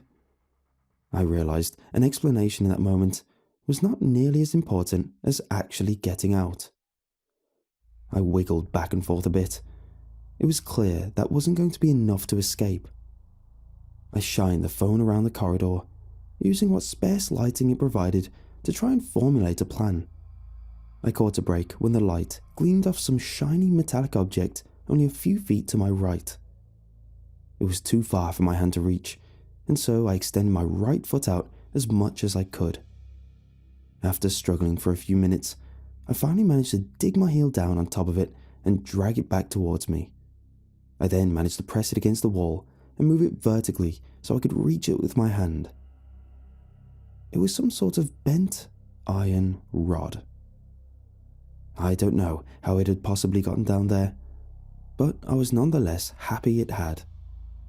After slowly wedging it into one of the ruts, I managed to push outward and cause it to crack. The roots, or whatever they were, crumbled with relative ease. A few of them broke away, and within a couple moments, I managed to push my arm free. Soon after, I managed to slide my entire body up and out of the hole I had created. Somehow, it was only then that I remembered my phone was good for something besides shining crap light. I dialed 911, but to no surprise, the call didn't go through. That seemed another confirmation that I was somewhere underground, but had no way of telling how deep. I realised then that in all likelihood, no one was coming to find me. The time on my phone read 11:48 AM, meaning I'd been out cold for nearly 6 hours. I had most of the same clothes on, a pair of tan cargo shorts and my running shoes. The only thing missing was my crimson Alabama University hoodie. After looking around, I saw no sign of it. The air felt chilly and stagnant, and I shuddered as I rubbed the goosebumps on my exposed arms. Other than my thin layer of clothing, I also had my phone, leather multi-tool, keys, a pack of gum, and chapstick. Not exactly a wilderness survival expert's emergency pack. The corridor was unnervingly silent, devoid of any cave ambience. No howling wind, leaking in cracks, or distant drips of water. Just silence, intrusive and all-consuming. I started to walk, squinting to try and maximize my ocular reception under the minimal light of my cell phone. Each footstep I took, I did so with the utmost caution I was capable. It felt as though every sense in my body had been hypercharged from the onset of adrenaline and confusion. Before leaving the area, I had one last look back at the root system that had formerly imprisoned me. A thought struck me then as I observed it from further away. It almost looked like some sort of primitive cage. The tunnel stretched on for dozens of yards. Along the ground, I started finding tufts of what appeared to be dried grass and straw randomly strewn about. Beyond that, the tunnel came to a bend to the left, and the trail of grass continued towards it. Once around the corner, my eyes were met with the sight of an open cavern. In the waning light of my flip phone, it was difficult to tell, but it was clearly of much greater volume than the previous tunnel. In front of me was a large pile of sticks and dried grass, similar to that I'd seen earlier. Beyond that, the walls came to a sort of arch that briefly narrowed 24 yards ahead of me, before seeming to expand out again in the next chamber. On top of the stone arch was a structure almost resembling a natural limestone bridge that seemed to connect two separate ledges some 30 feet above me. Above that, there appeared to be another open space, but once again, my lack of proficient lighting made it difficult to tell. I tiptoed into the first section of the cave, keeping my head on a swivel. I reached the pile of debris and decided to dig within it to see if there was anything useful. After finding a long stick a moment later, an idea blossomed in my mind. I collected a few twigs and cut a long vertical strip off my belt with my pocket knife. I then removed both of my boots and socks, fashioned the socks into a sort of pouch, stuffed them with grass and twigs, and slipped it over the end of the stick. Once it seemed suitable enough, I took out my pack of gum, popped a piece in, while cutting the wrapper in a way to make it one long strand of foil. I bunched the foil into a cluster and popped the battery out of my cell phone. I placed the torch end in the pile of brush, then moved the foil cluster beneath it. Carefully, I took the two ends of the striped foil and pressed one into each of the battery's terminals. In seconds, the strand began to smoke and then burst into a small flame in the brush. The flame took to the dry grass quickly, and I watched the crimson hue dance along the pile. Thank you, Boy Scouts. Don't know what I would have done without that little trick. A second later, my makeshift torch ignited. The flame grew stronger, penetrating further into the shadowy canopy around me. The panic in my mind diminished ever so slightly as the orange glow of the torch painted an encouraging trail through the dark. As I turned to my left, my torch glinted off of something upon the cave wall that caught my eye. I thought for sure I'd seen it wrong, but as I got closer, a series of distant shapes came into view. On the porous grey rock, about 4 feet off the ground, were a series of cave paintings. They started low and spread for at least a dozen of feet up the side of the wall. There were all sorts of things depicted. Most were little more than scrawny stick figure drawings of people, but there were a few of animals as well. One scene that stood out from the others. 3 tall figures were drawn above a horizon line, and 3 shorter ones were drawn down below it. The way the scene was centered on the wall made it seem significant, but I didn't understand why. The torch was burning quickly, so I maneuvered forward into the large open chamber beyond the archway. The fallen column above the arch appeared to bridge the gap between 2 rising ledges about 30 feet up. The way it was wedged made it look like it was done so intentionally, like someone carved it out of the rock. The roof of the cavern beyond the structure appeared to curl upward, and I wondered whether there was more to see. I stepped beyond it and felt my jaw nearly hit the floor as I got my answer. The room beyond the arch transitioned abruptly into an absolutely colossal chamber that appeared to extend upward for at least several hundred feet. Suddenly, it was bright enough to see without the torch, and I knew that meant light had to be filtering in from somewhere at the top. That realization provided hope, but also disbelief. How far underground was I? The chamber branched out at various points into countless winding passages, and pieces of rock ran overhead as makeshift bridges, looking like enormous veins in a massive stone organ. In the center was a massive center spire of rock that seemed to stretch all the way to the top. Many of the veins were connected to it, making it seem like a sort of central anchor. Something then suddenly moved a couple hundred feet up. I didn't see what it was, but I heard pebbles shuffle and plunge from above. They hit the ground with thunderous clanks, sounding like popcorn popping through a megaphone. Not knowing what caused it, and not exactly yearning to find out, I ducked back underneath the arch. I waited there for a minute or so, but didn't hear any further noise. It was clear then that I wasn't alone down there. A metallic gleam shone that caught my attention from the brush pile in front of me. After looking closer, I recognized the distant shape of a long barrel jutting from underneath the pile. Part of me couldn't even believe what I was seeing, but as I got nearer and pulled it out, things just got even stranger. It was a musket. Old school, flintlock kind, like the one from the Manifest Destiny era.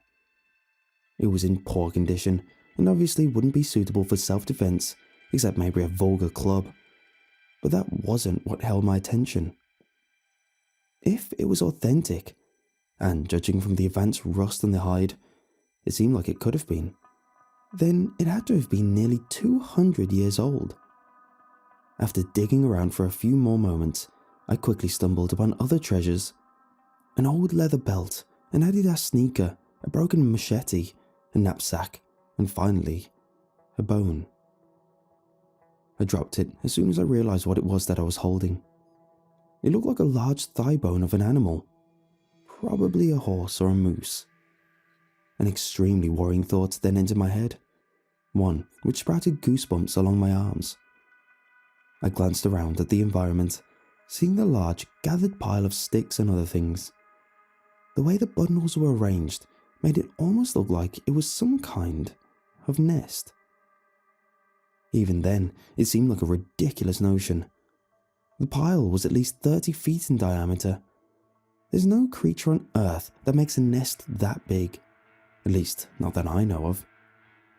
I couldn't calm my nerves after that thought, and decided to just continue trying to move upwards and reach the top, and more importantly, the light. Once past the pile, I found myself faced with a series of 3 branching tunnels. One of them appeared to slope downward, and after a moment of contemplation, I decided to just take the one on the far left that veered up. My torch began to dim, and I did everything I could to maintain the flame for as long as possible. My pockets soon began to run dry of grass, and the cave once again grew dark. After a couple more seconds, it was little more than smouldering ashes. Once again, I found myself alone in the dark. I grabbed the cell phone from my pocket and silently debated whether or not to go back for more fuel. An awful stench then accosted my nostrils like the malaise of a polluted rolling tide. It smelled like sewage and rotten eggs. The scent became so overwhelming that I felt my eyes begin to water and bile climb in my throat. Along the noxious scent was an overwhelming sense of impending doom, like my olfactory senses had triggered some deep, primal fear hidden deep within my subconscious. I flipped open my phone and prayed my gut was wrong. The light from it barely made a difference, but it was enough to confirm my worst fear.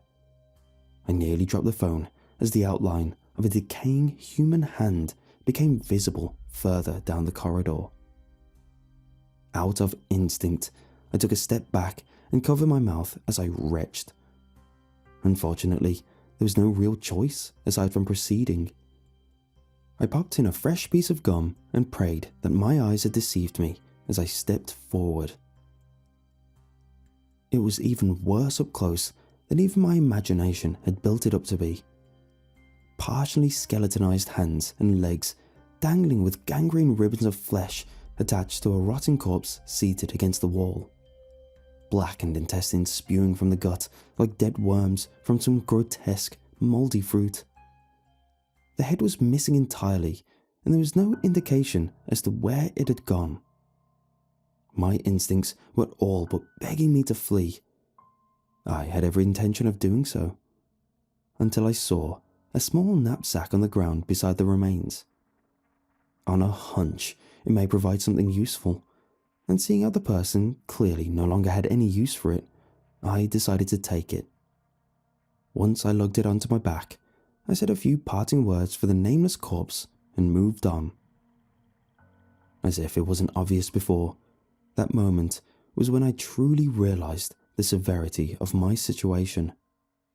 Before that, I'd almost assured myself that me waking up there was some kind of mistake or odd coincidence.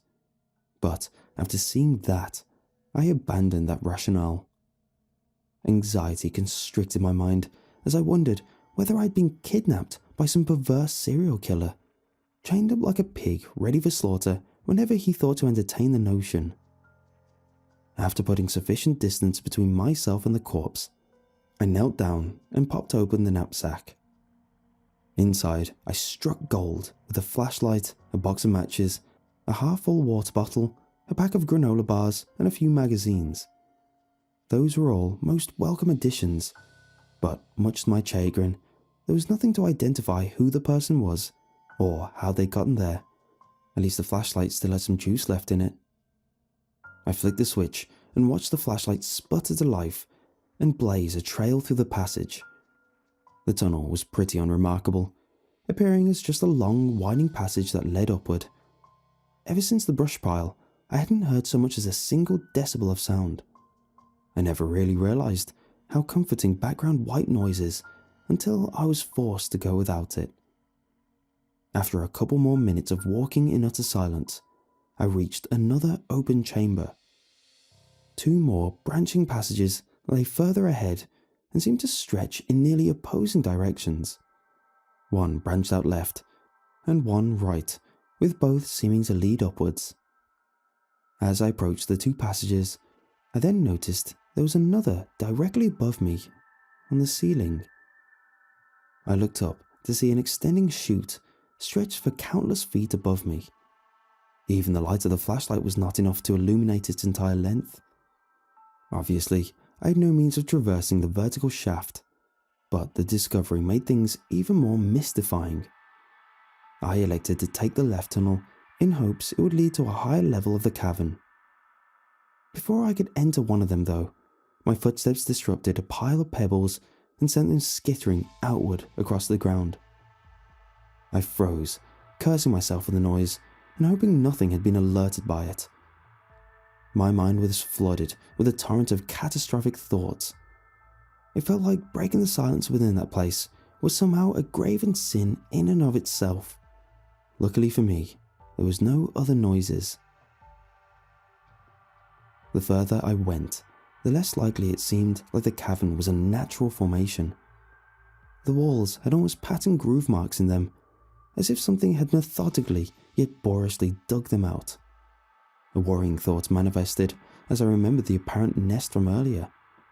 Maybe this was a den of some massive unknown creature.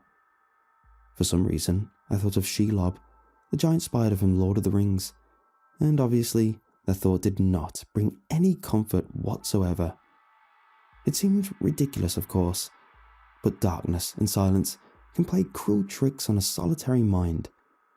I hoped that's all it was, and I did my best to suppress them and continue on. I dropped a piece of gum at the entrance of the next tunnel and continued walking. The idea was to use the glint on the shiny wrapper from the flashlight as a rudimentary map to help me find my way back to where I started, if it came down to that. The more I went though, the more I doubted and hoped I would not have to resort to that tactic. All sense of direction in that place was restricted to a bare minimum, as with even as short as I had travelled, I had no real sense of where I was in relation to where I had started. That tunnel seemed to bend and twist like an enclosed spiral staircase on an endless incline. Finally, as I rounded yet another bend, I saw a dull light breaching the other end. I ventured forward, and once more, the room elongated into that massive open chamber. There were some unusual items spread across the ground there as well. Splintered pieces of wood, along with a half-destroyed wooden chair. There was also a scattering of copper-coloured coins across the ground, but I didn't recognise the denomination. However, one item stood out right away. An old, rusted sword. I made my way over and knelt to inspect it on the ground. Looked like an old cavalry sabre from the Civil War era. The hilt was rounded and encrusted with bronze, and the metal blade had clearly seen better years. It looked authentic, like the rifle from earlier. But of course, that would lead to the quite elaborate conclusion that it had been there for a couple 100 years. I didn't think much about it in the moment though. I was just happy to have a weapon. Hello? A sudden voice froze me up like a breeze in the dead of winter. I killed the flashlight and ducked down. Hello? Anyone? The ethereal voice sounded like a young girl calling from somewhere within the cave. Her vocal inflection quite clearly conveyed a terror, and I felt my heart quiver. The thought of a young girl alone in that place and terrified was haunting, and my instincts demanded I try to help. I crept onward from the room and found myself once more entering the massive chamber from earlier, this time on a higher level. The cavern loomed large like an ancient empty tomb and felt as though I were a single ant in an alien termite colony. Down below, I heard the footsteps of the girl whimpering, and I approached the ledge to try and spot her.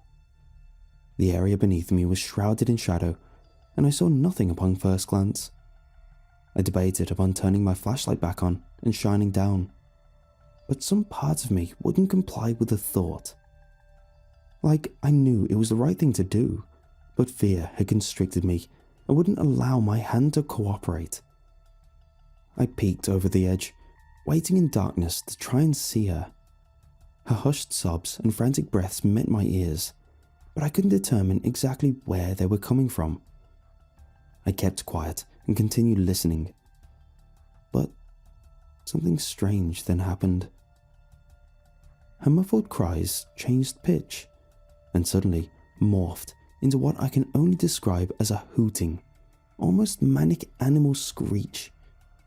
It was the weirdest thing I'd ever heard.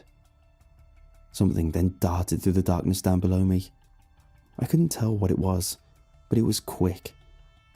It disappeared in a split second, and I was forced to entertain the ridiculous notion. Maybe those sounds were not meant to signal distress. Maybe it was a lure. I can't exactly say why that unnerving thought entered my mind, but I picked up the pace a bit from then on. I crossed the fallen column to reach a higher elevation of ledges, sneaking glances down below to keep an eye out for whatever that thing was. Luckily, I managed to cross without incident and kept maneuvering further into the convoluted cave system. Every path which seemed to incline upwards was the one I took. Every tunnel I took, I left another piece of wrapped gum at the entryway, and the pack continued to dwindle. Most corridors and rooms I came to held very little of interest. Found a few sparse piles of animal bones, as well as various personal belongings scattered around. The items I found in no particular order were an old briefcase, a torn pair of jeans, a solo winter boot, a Chicago Cubs baseball hat, and a lunchbox with spoiled contents. All of it was rather asinine, but then I came to that room. It was tucked away behind a large room that split into several other paths. By this point, I was at least several hundred feet above where I had started.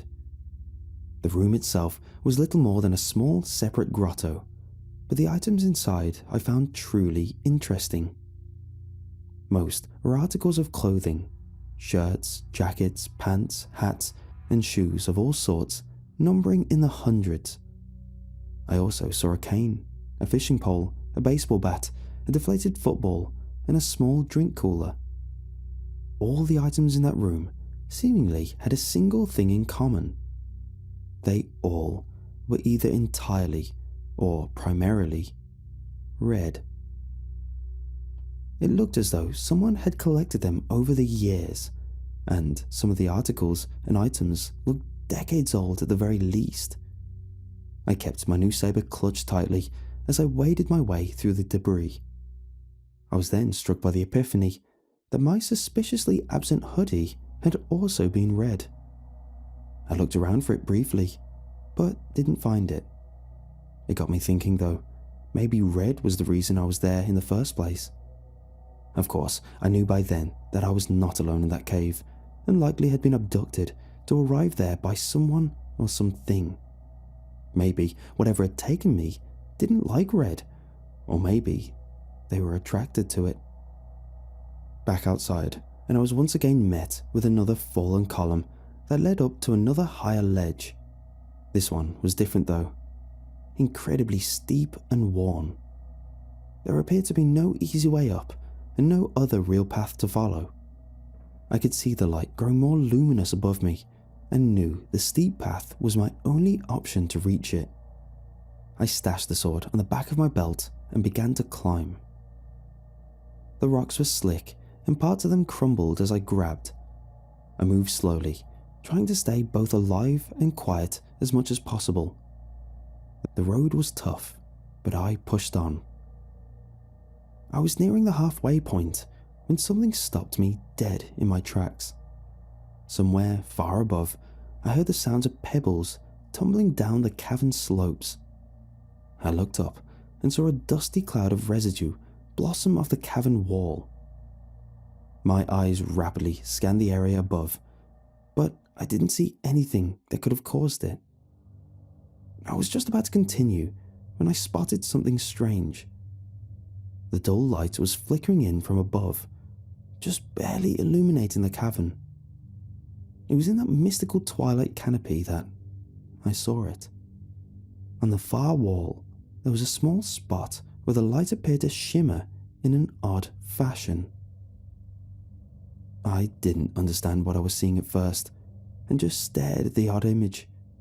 It almost looked like something translucent was partially obscuring the light, like an impossible patch of water held together by some unknown force.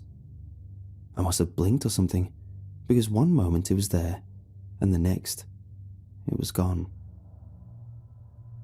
A cold chill crept down my spine, and I decided the best thing I could do was just keep moving. After taking a moment to level out my breaths, I continued onward and thankfully reached the next ledge. Once I hauled myself up, I peered back down over the ledge and saw the chamber plunge downward into obscurity. By that point, I was nearing the top where the light was coming from. I just hoped that all the effort to get there would be worth it. The room beyond that ledge was yet another empty space, or at least I thought it was.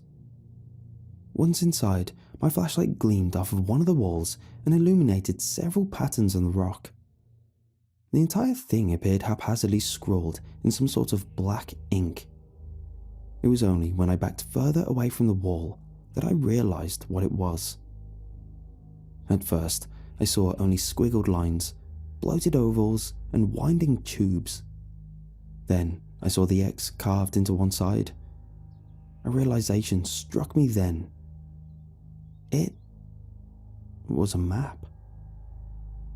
It was crudely made, but after further examination, I recognized that the X section was similar to the cavern I was in. The paths drawn also seemed to vaguely reflect the ones I'd taken to reach that point. My eyes grew wide as I made the undeniable discovery that if the map was in some way accurate, then I hadn't seen anything yet.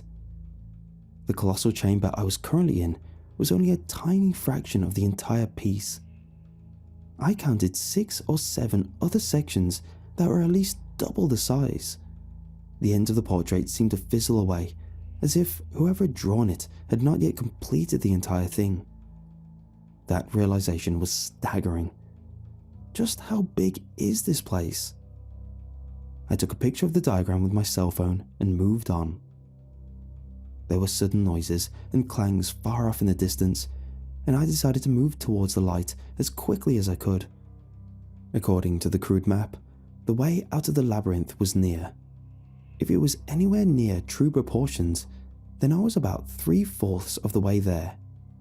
I just had a little bit higher to go, but the worst was yet to come. I advanced onto yet another tunnel and began the arduous climb upward. I could see the light getting nearer and just hoped that there was an actual means of getting out. Luckily, after rounding a few corners, I came face to face with just about the most beautiful thing I'd ever seen. The exit. In the ceiling, there were several partial transparent films of unknown material stretched over holes. The light was gently beaming in from above, and I knew it had to be a way out. The only question was, how was I going to reach it, as the ceiling was well over 20 feet up. I made my approach into the open cavern and stared upwards at the patches of rock above me. There were grooves and indentations in the side of the wall, and I thought I might use them to climb up. It looked possible, but I didn't get the chance to try then. Out of the blue, I was suddenly struck in the chest by something. The blow was sudden, completely unexpected, and sharp. I crumpled to my knees and held my ribs where the blow had struck, feeling blood begin to spill from several open wounds on my abdomen. I then heard the sudden pitter-patter of feet scampering by me. My eyes frantically darted around the room, but I did not see my assaulter anywhere, even though they had passed right by me. It didn't make any sense. A plume of dust was then disturbed above me. I looked up and saw something I still cannot fully explain. It was the same odd shimmering anomaly of the light that I'd seen before. It was closer this time, perched just above me on the ceiling. It was different than before though. There was a distinct shape to it, at least partially, like it looked different than the area around it. For any of those who have played the Halo franchise, just picture the translucent silhouette of an active camo upgrade, and that's basically how it looked. Something that was either partially cloaked, or my eyes just weren't capable of fully perceiving it. It then moved, and my heart dropped like a lead weight. There was definitely something up there, and I had no idea what it was. Its outline looked vaguely humanoid, but it was hard to tell for certain. The saber in my hand quivered as I held it out towards the thing. The 3 separate wounds in my chest stung like hornet's venom, and I realized then that the pattern of them almost looked like something inflicted by claws. We just stared at one another for the longest time, before it suddenly made this sort of hooting noise. I then watched as it leaped several feet and then disappeared into the shadows. Things fell silent once more, and I seized my chance. Freedom was only a simple climb away, and with that in mind, I made a scramble for it. I began my climb up the wall. It was jagged, and I felt rocks puncture into my hands, but I didn't care. I just had to get out. I was nearing the halfway point when suddenly something slammed into my back. The impact caused me to lose grip and plummet about 10 feet back to the cavern floor. I struck hard with my head bouncing off the solid dirt. The room wobbled around me and my head pulsed from the impact. Something then touched down ahead of me. I tried to stabilize my vision and clutched tightly onto the rusted saber as my only means of defense. As I rose to my feet, I felt the thing slam into me. The 2 of us fell and rolled onto the dirt, wrestling and flailing about. Its claws were like razors, and piranha-like teeth tore into my flesh like ribbons. I fought back and struggled, somehow managing to force the thing off of me. I could barely even see what I was fighting. But as we broke apart, and it tried to slink back into the shadows, I saw blood shining on its torso. I stepped forward and slashed horizontally with the saber. I felt the tip strike and tear through its translucent hide. It seemed only like a minor wound, but the thing went ballistic. I can't even possibly describe the multi-layered cacophony the thing produced. Voices of animals all blended into random blurbs of vocalized pain. It flailed about, wailing in a god-awful tone, as if suddenly driven to utter madness by what was honestly just a minor wound. In sheer disbelief, I watched it suddenly leap, or perhaps stumble over the ledge and plummet to the chasm below. It struck a hard squelch a second later, and the silence returned. It didn't last though, and before I could even ask myself what the hell had just happened, I heard something down below. It began as a chorus of hoots, grunts, and indistinct noises. I heard pebbles scuttling about, and the aggravated voices grew in volume. There were more of them. Many more of them. The only option I had was the holes up above, and so once more I dashed towards the rock wall. I scrambled up as quickly as I could, as the horde of camouflaged things climbed from the abyss below. I heard them right beneath me as I reached the hole in the ceiling. There was some sort of thin film material covering the hole, but luckily I was able to push right through it. Daylight seared into my eyes as I plunged upwards and burst out of the cave. The light accosted my retinas, and it took a moment to adjust after being locked in the darkness for so long. There were boulders around me, and trees in the distance illuminated by a setting sun. Just as I was about to lunge outward, something grabbed a hold of my leg. I felt claws sink into my leg and tear into the flesh. I kicked and fought back with all the strength I had, refusing to be dragged back down into the cave without a fight. My fingernails cracked as I clung with all my might under the ledge and kicked around wildly. By some miracle, I felt the thing's grip relinquish on my leg. I hobbled to my feet as the chorus of sounds wailed from below. My leg was blooded, but the pain barely registered. Adrenaline had taken full control, and I galloped into a run. I didn't care where I was going. I just knew I had to get as far away from there as possible. I don't think I've ever ran for so long in my life. I heard them following me, and I knew if I stopped for even a moment, I was dead. It was dark before I finally saw smoke wafting in the distance. With every last ounce of strength I possessed, I dashed towards it. The most beautiful sight I'd ever seen came into view then as a simple wooden cabin. I yelled out, hoping someone would hear my pleas and help me. Exhaustion and loss of blood struck me then, and I collapsed within a dozen yards of the home. My vision began to fade, but I saw blurry outlines emerge from within the cabin. Things went dark once again. Next thing I remember was waking up in the hospital, greeted by the desperate expressions of family and friends. It was so surreal. They wept tears of joy, thanking God and others that I had returned. Part of me wondered then whether all the things I've related here today were just nightmares or vivid hallucinations of some kind of coma. But as soon as I saw the extent of my injuries, I knew that wasn't possible. I had apparently been gone for nearly 24 hours when I was found. My body was covered in deep cuts and lacerations. I had 3 broken ribs and a partially ruptured spleen. Many of my wounds had been stricken with infection, and it took weeks for me to heal. It was not a fun time, but at least I was alive. The doctors and police thought my injuries were a result of an animal attack. They questioned me profusely, but I took the coward's way out. I didn't tell them much, only that I was out hiking and was suddenly attacked by something.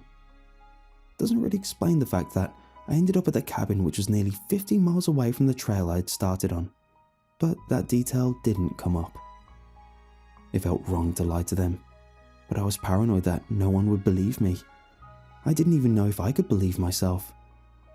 Ever since that day, I've exhausted every possible rational explanation, but they always come up short. The memories are just too vivid. I still don't understand exactly how it all happened, but I've learned a few things. After I got out of the hospital, I started doing some research on all of this phenomenon to try and see whether anyone had been through something similar. The Appalachians are known for cases of mysterious disappearances. Dozens of cases have been reported over the years, with many of them remaining unsolved.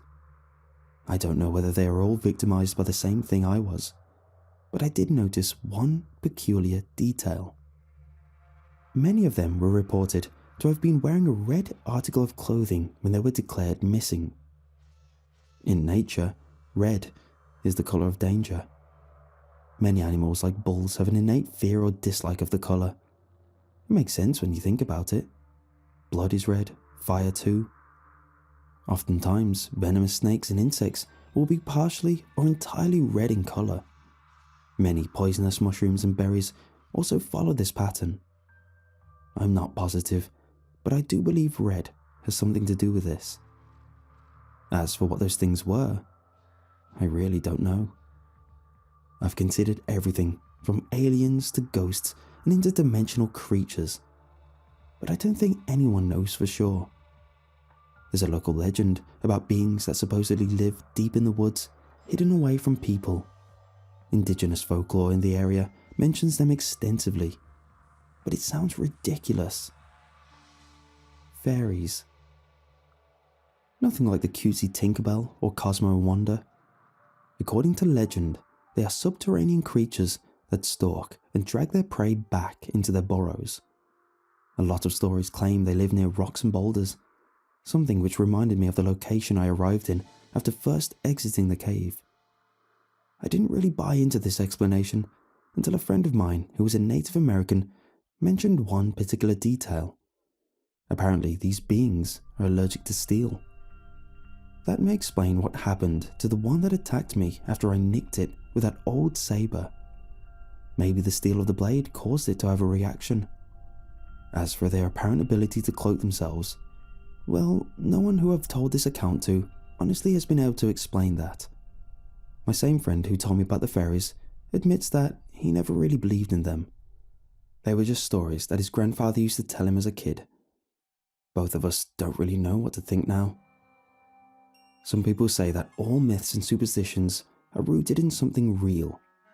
Real but benign stories passed from generation to generation by word of mouth is spiced up and exaggerated, and thus eventually leading to the folklore we tell each other around campfires. Maybe this time, the myth doesn't need to be exaggerated. Maybe the reason that the world scoffs at these stories is because the truth is something very good at hiding. I know how all of this sounds, trust me. Every skeptical thought that has passed through your mind while listening to this is probably something I myself have considered at one point or another. If you choose to write this off as no more than fiction, then that is your decision. I've saved this for the end because I know there are those who skim through to see the conclusions. I want as many people to hear this as possible. It's the only thing that really matters. Please, don't wear red in the Appalachian woods, or any other woods for that matter. You may not believe in or ever see the things I have, and honestly, I hope you never do. But just remember, when you're out on a trail in the middle of the woods, they see you. Don't provoke them, because even if you survive, you'll spend the rest of your life knowing a truth that no one will ever fully believe. Just like me.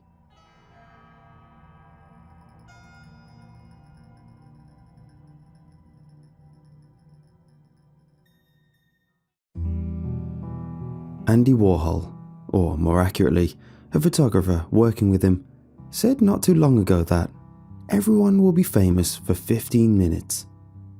Centuries later, the expression 9 days wonder captured the same concept with a bit more optimism.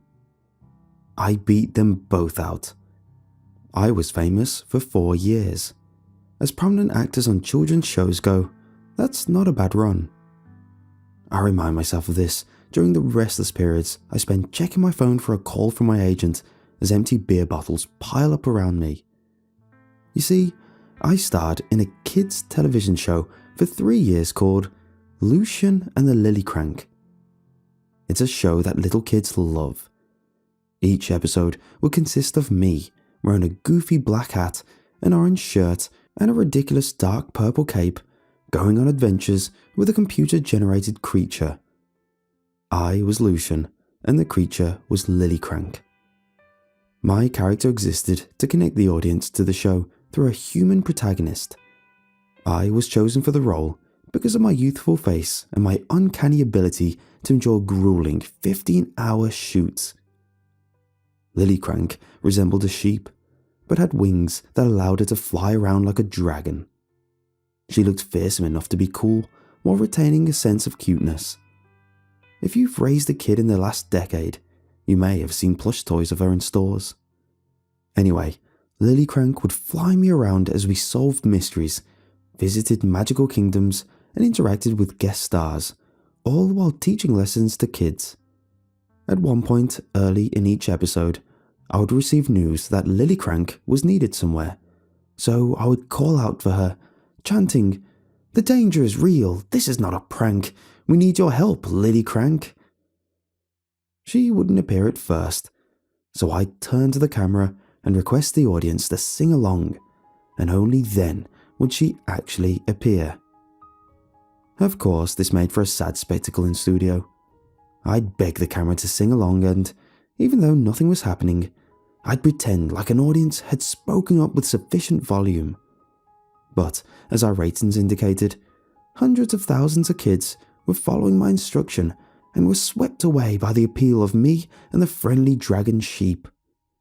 But I could always sense such success would be short-lived. Before long, the kids had moved on. The original audience had grown up and started to enjoy the books and movies from which we'd borrowed ideas, and the next generation of preschoolers had found fresher, newer shows to watch. Worse, even though Lucian and Lily Crank was cancelled for 4 years, I was forever pegged as the guy from that kids show. Nobody else in the industry wanted to hire me because audiences would only associate me with that one character. At first, I found plenty of gigs performing at rich kids' birthday parties. I brought a prop blow-up Lily Crank that, with proper setup, would float briefly in the air, open its mouth, and appear to make some of its signature sounds with the help of a hidden stereo system. I'd wear an approximation of my costume from the show, with the waistband let out a little bit to account for the weight I'd gained, and put on a short sketch using a few props, and then just interact with the kids, telling some jokes and doing some amateurish magic tricks. The kids often loved it, but the whole ordeal felt ridiculous to me. To make matters worse, on a few occasions, parents had hired me for their parties for kids who they hadn't realised no longer liked the show, and the kids proceeded to pelt me with birthday cake and anything else at their disposal.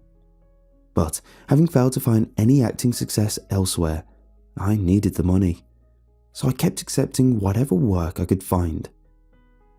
I bring up all this backstory to explain what my life was when I got a particular offer.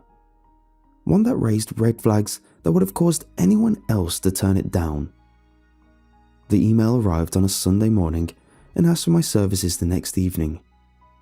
This was a bit odd, as most of my performances took place on weekend mornings or afternoons, and most offers were made well in advance of the date of performance, but I took little notice.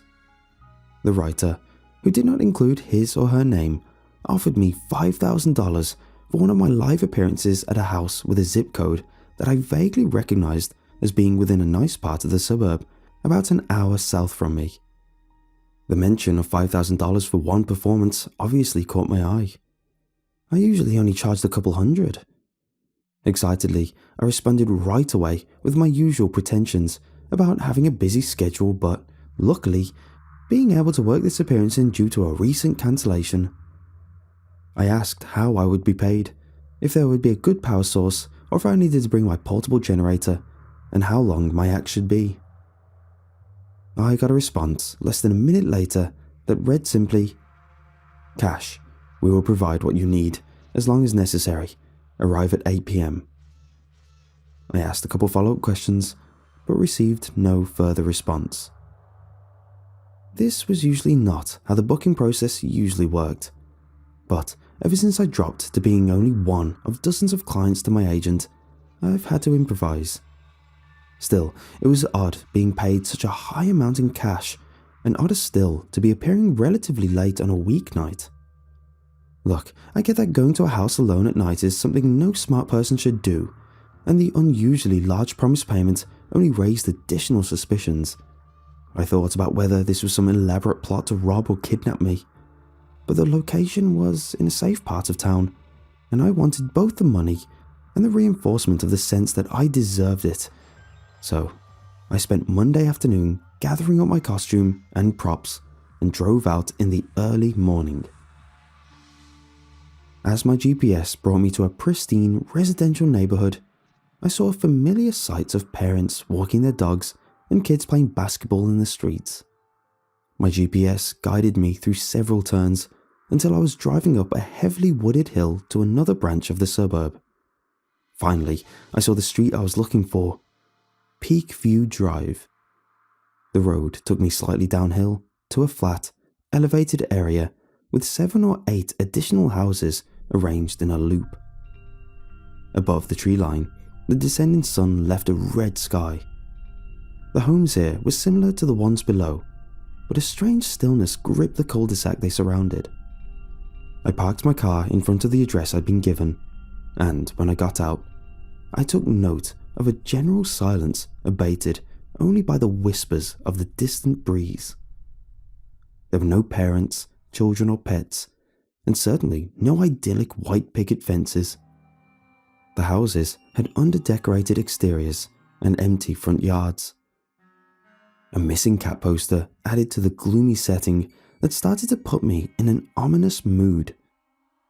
I knew I had to fight against that. I was about to put on an act that required me to be earnest and enthusiastic, while wearing laughable clothes and interacting with props. This appearance would be like most, I told myself, with gawking kids circled around me and entertained by my performance. A white van then approached from the same direction I had taken and parked behind me. Oh great, I thought to myself, my kidnapper has arrived. Instead, a short, thin woman in a faded blue uniform stepped out. Her van showed that she was a plumber and she carried an appropriate toolkit. She looked me over and smirked. "This your place?" she asked. "No," I said. "I'm just here as a hired performer." She laughed. "That explains the outfit." I tried not to act offended. "Yes, I suppose I look a bit silly, especially if you've never seen the show." She cut me off. "Got a call from the city to check out a potential water leak here," she said. "I've been running around doing jobs all day. Hopefully this one won't take too long and I can get back home at a decent hour." She trudged past me and walked up to the front door. I finished putting on my costume, forced a cheery smile onto my face, and, carrying a large box full of props, followed her path. The colonial-style house before me seemed innocuous enough. It was plainly designed and no different from the homes I'd passed on my way up. On the second floor, several large windows jutted out.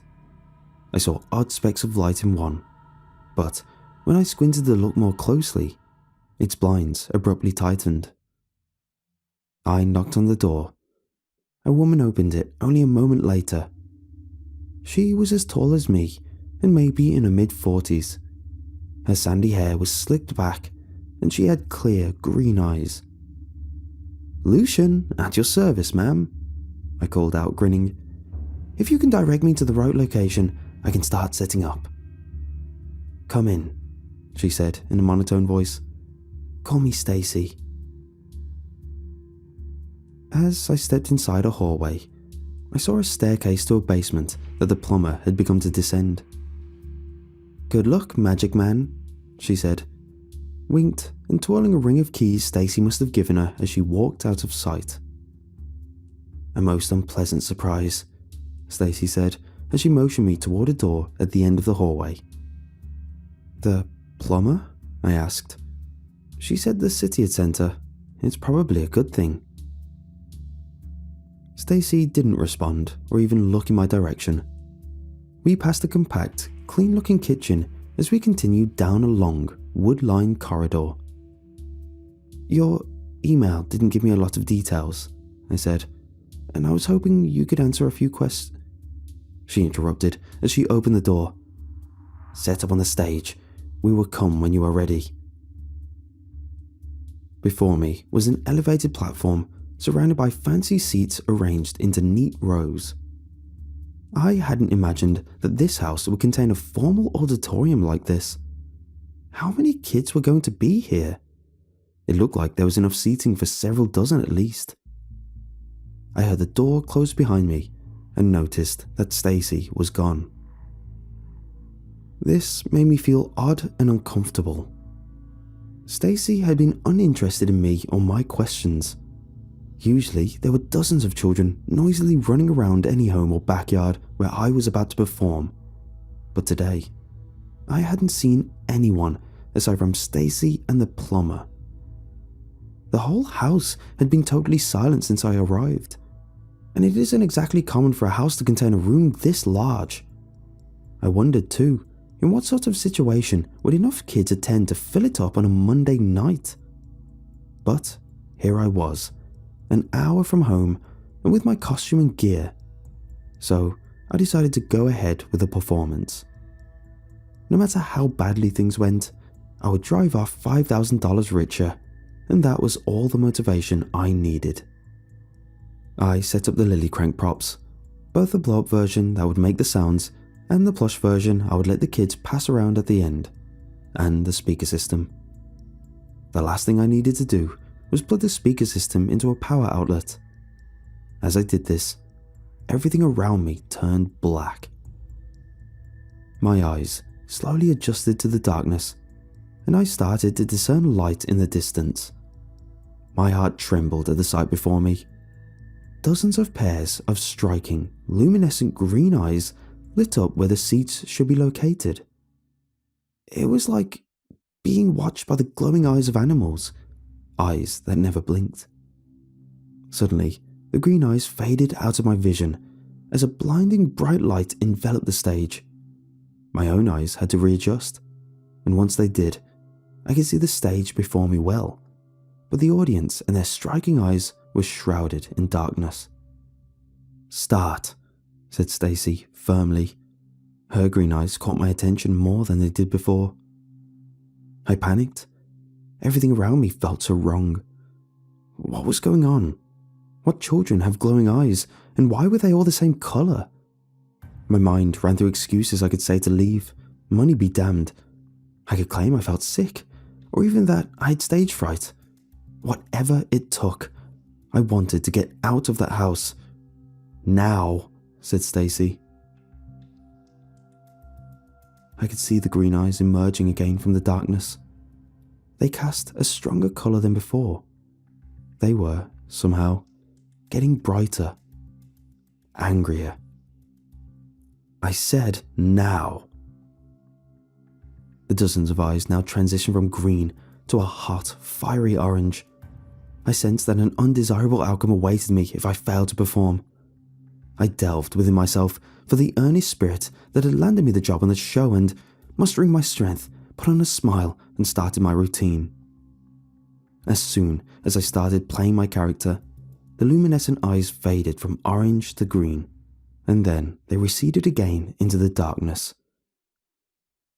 For the first few minutes of light-hearted jokes and magic tricks, I heard no response from the audience, aside from Stacy, who sat close by and half illuminated by the stage light. I felt like I was performing to a totally empty room. Finally, it came time for me to call in Lilycrank. I yelled out my catchphrase. "The danger is real. This is not a prank. I need your help, Lilycrank." I then looked at the audience and asked them to chant the rhyme with me. Usually, the kids enjoyed this part of the act and enthusiastically joined along. But my call was met with total silence. Without a single voice joining me, I wasn't all sure what to do or how to proceed. I froze. A moment passed. "Continue," said Stacy unsympathetically. I sensed unease in the eerily silent room.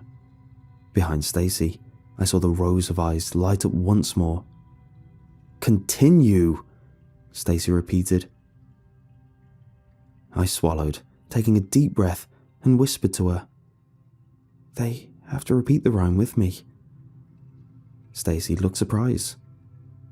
"Repeat the rhyme?" "Yes," I said. "Hadn't they seen the show?"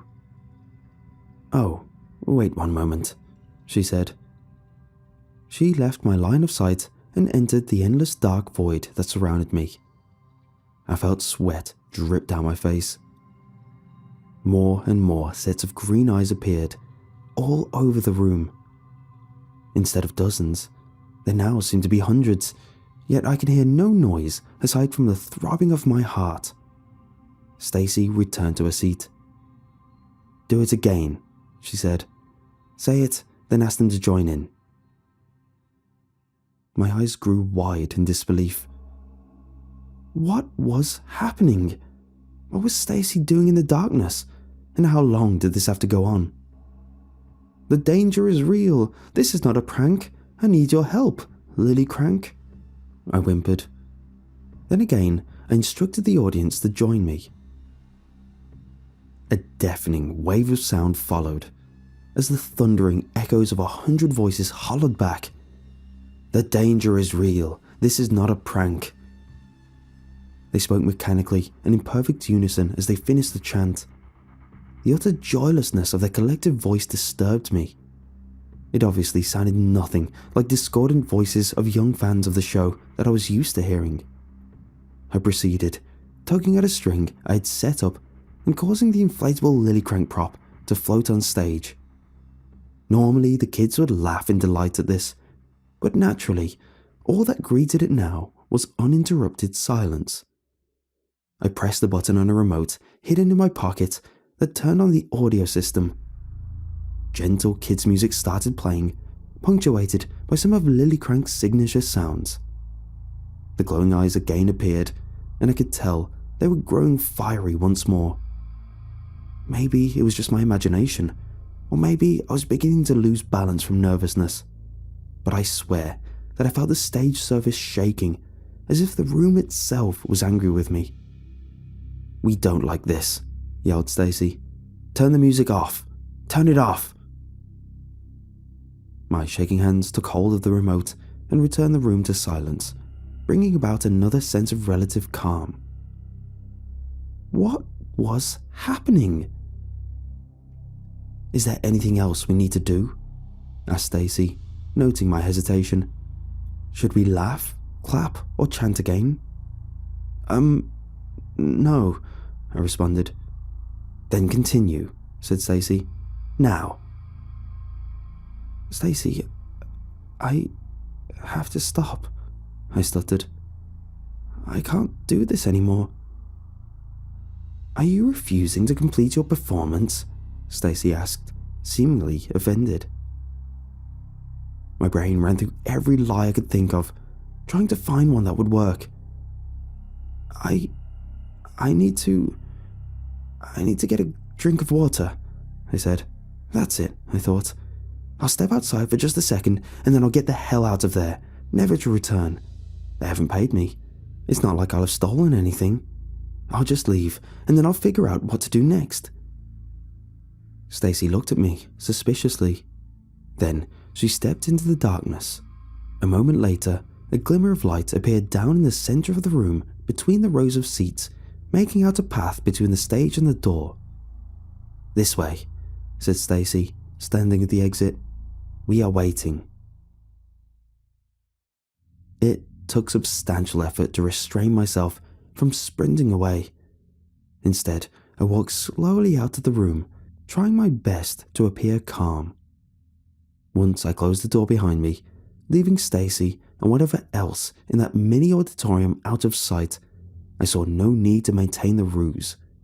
I sprinted to the front door and frantically pulled the handle.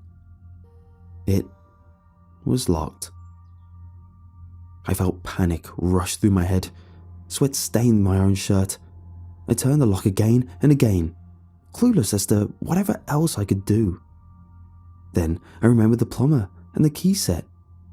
Surely if I found her, I could convince her to let me out of the house.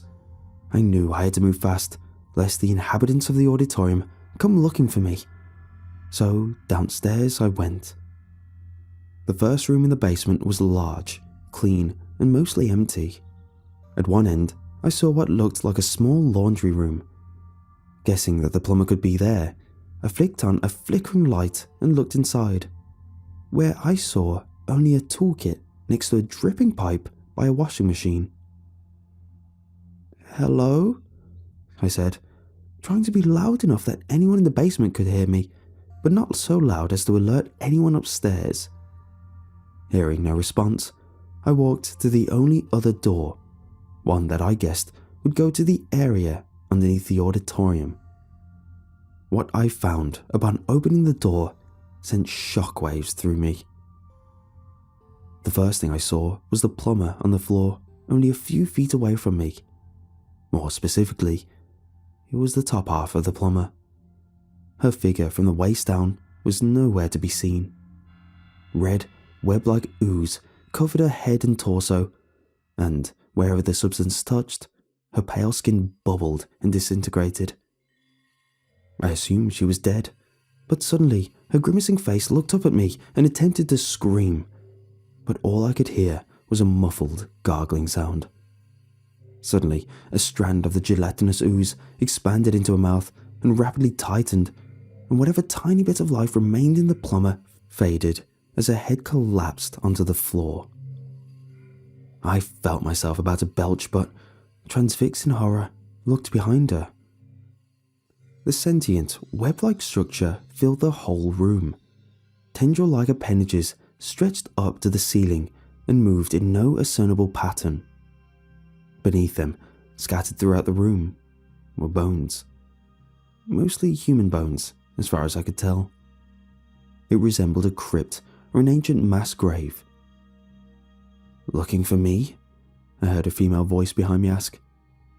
The sound, which I recognized, shook me so deeply I felt convinced my life was about to end.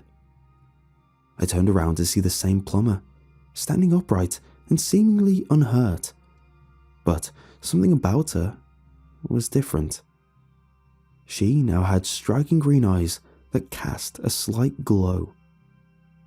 "You're supposed to be teaching the children," she said. I got lost," I said impulsively. I backed up. I heard a crunching sound and glanced down to see that I had stepped on the hand of the plumber. Not the plumber before me, but the plumber I had just seen being devoured by the web-like substance. The hand shriveled up and collapsed beneath the weight of my foot. "You aren't supposed to be here," the plumber said, edging closer to me. "Not yet." I winced suddenly as an incredible feeling of pain shot through my body. A sharp pink tendril had shot into my ankle. I saw blood spill out on the floor as I yanked my foot away and shook the tendril off. The plumber lunged at me, but at that moment I was already shifting my weight towards her to get away from the tendril. Deftly, I crouched and dived to where the plumber had just been standing, narrowly dodging her as she flew over me. I looked behind me and saw the plumber land on a layer of the web on top of her other body. She screamed in pain as the tendrils held her down and the pink web encased her, tearing through her skin in a checkered pattern. Next to her, I began to see a new, bubbly figure form in a puddle of pink goo next to her. The slimy substance changed colour, coalescing into a human shape, a shape that donned a grey uniform. I knew better than to wait any longer. Ignoring the pain, I looked around again for the key set and spotted it at last behind the toolbox in the laundry closet where I had missed it earlier. I grabbed the key set and hobbled up the stairs, never looking behind me. When I reached the front door, I frantically began the process of finding the right key to unlock it. After the first key didn't work, I dropped the chain to the ground in my nervousness. Picking it up, I chanced to glance down the hall, but no one was there and the door remained shut. But I wasn't sure how much longer it would stay that way. I tried different keys until I finally found one that worked. The pain in my ankle continued to assert itself, but I had too much adrenaline in me to care. Pulling the door open, I hurried outside. The cul-de-sac was no longer vacant. It was filled now with children. They all had the same phosphorescent green eyes that shined in the darkness of the evening. The kids weren't running around and playing. just standing still, engaging in expressionless observation of me. I felt a strong hand grip my shoulder from behind. "You can't leave now," said Stacy. I tried to rush away, but Stacy's hand held me firmly. I turned and shoved her. She hit the ground. I didn't think she landed too hard, but she lay totally still for a moment, as if seriously hurt. The eyes of the children around me began changing once again from green to fiery orange. Meanwhile, Stacy's body started contorting. It convulsed and, as she stood up, took an entirely inhuman, twisted form as her neck stretched to an impossible length and drooped down her side, leaving her head and its fiery eyes dangling as she stumbled forward at me. I ran to my car as fast as I could and climbed inside. The children were now all moving towards me, slowly and steadily. "The danger is real," they chanted again and again in unison. "The danger is real. The danger is real." The pace of their words and the movement increased. In my rearview mirror, I caught a glimpse of one of the children, with what appeared to be sharp, cat-like teeth emerging from its mouth, and he shrieked in anger at me. Beside him stood the plumber again, unhurt and with orange eyes burning fiercely in my direction. After turning the car on, I floored the accelerator. When I reached the stop sign at the end of the street, I could still hear the chanting behind me approaching. I sped through the rest of the suburb and drove for hours on the intersection in no particular direction, before I calmed myself down enough to seek medical treatment and contact the authorities. When I returned with the police the next day, what I found matched the information the officers had provided me. Information I had frantically rejected as impossible and untrue. The houses along the cul-de-sac on Peakview Drive were vacant. Construction had finished in this area, but the houses had not yet gone on sale. When I arrived, the house, where I had only 12 hours earlier enjoyed a horrifying experience, now bore little resemblance to how I had remembered it. In fact, there was no door at the end of the main hallway, much less an auditorium beyond. Furthermore, the basement lacked a room directly underneath where the auditorium had been. The room where I saw so many bones, as well as some kind of amorphous creature devour a woman twice, was simply gone. And, to further impede my efforts to get the police to believe my story, the plumber appeared to be in perfectly good health. The city water authority confirmed that it sent her to fix the mild water leak in the basement of the house, and she reported back to work the next morning without any issues. The police also dismissed my claim about hundreds of sets of bones, citing that no such number of people had gone missing. For a little while, I believed the words of the police, that I had suffered some kind of breakdown, imagined the whole thing, and cut my own foot by accident. I was asked many questions about substance abuse. After multiple drug tests turned up negative, the police let me go, and the wound on my ankle healed up after a few weeks. But, deep down, I know what I saw. Whatever it is, it replaces people, and it's learning to get better at it. Having never recovered the props I brought to that house, I finally dropped my act and embarked on a new career. I've lost weight and improved my well-being, but the memories have never fully faded, and they came to a forefront this afternoon. 2 teenagers knocked at my door, handing out flyers warning about the dangers of local deforestation and encouraging me to attend an upcoming fundraiser. I could barely make out a chubby, washed-up looking man in a car outside, presumably a parent who dropped them off. As I took the flyer from the hands of one of the teenagers, I noticed an unmistakable green glimmer in the teenager's eyes. "The danger is real," he said, with a smile.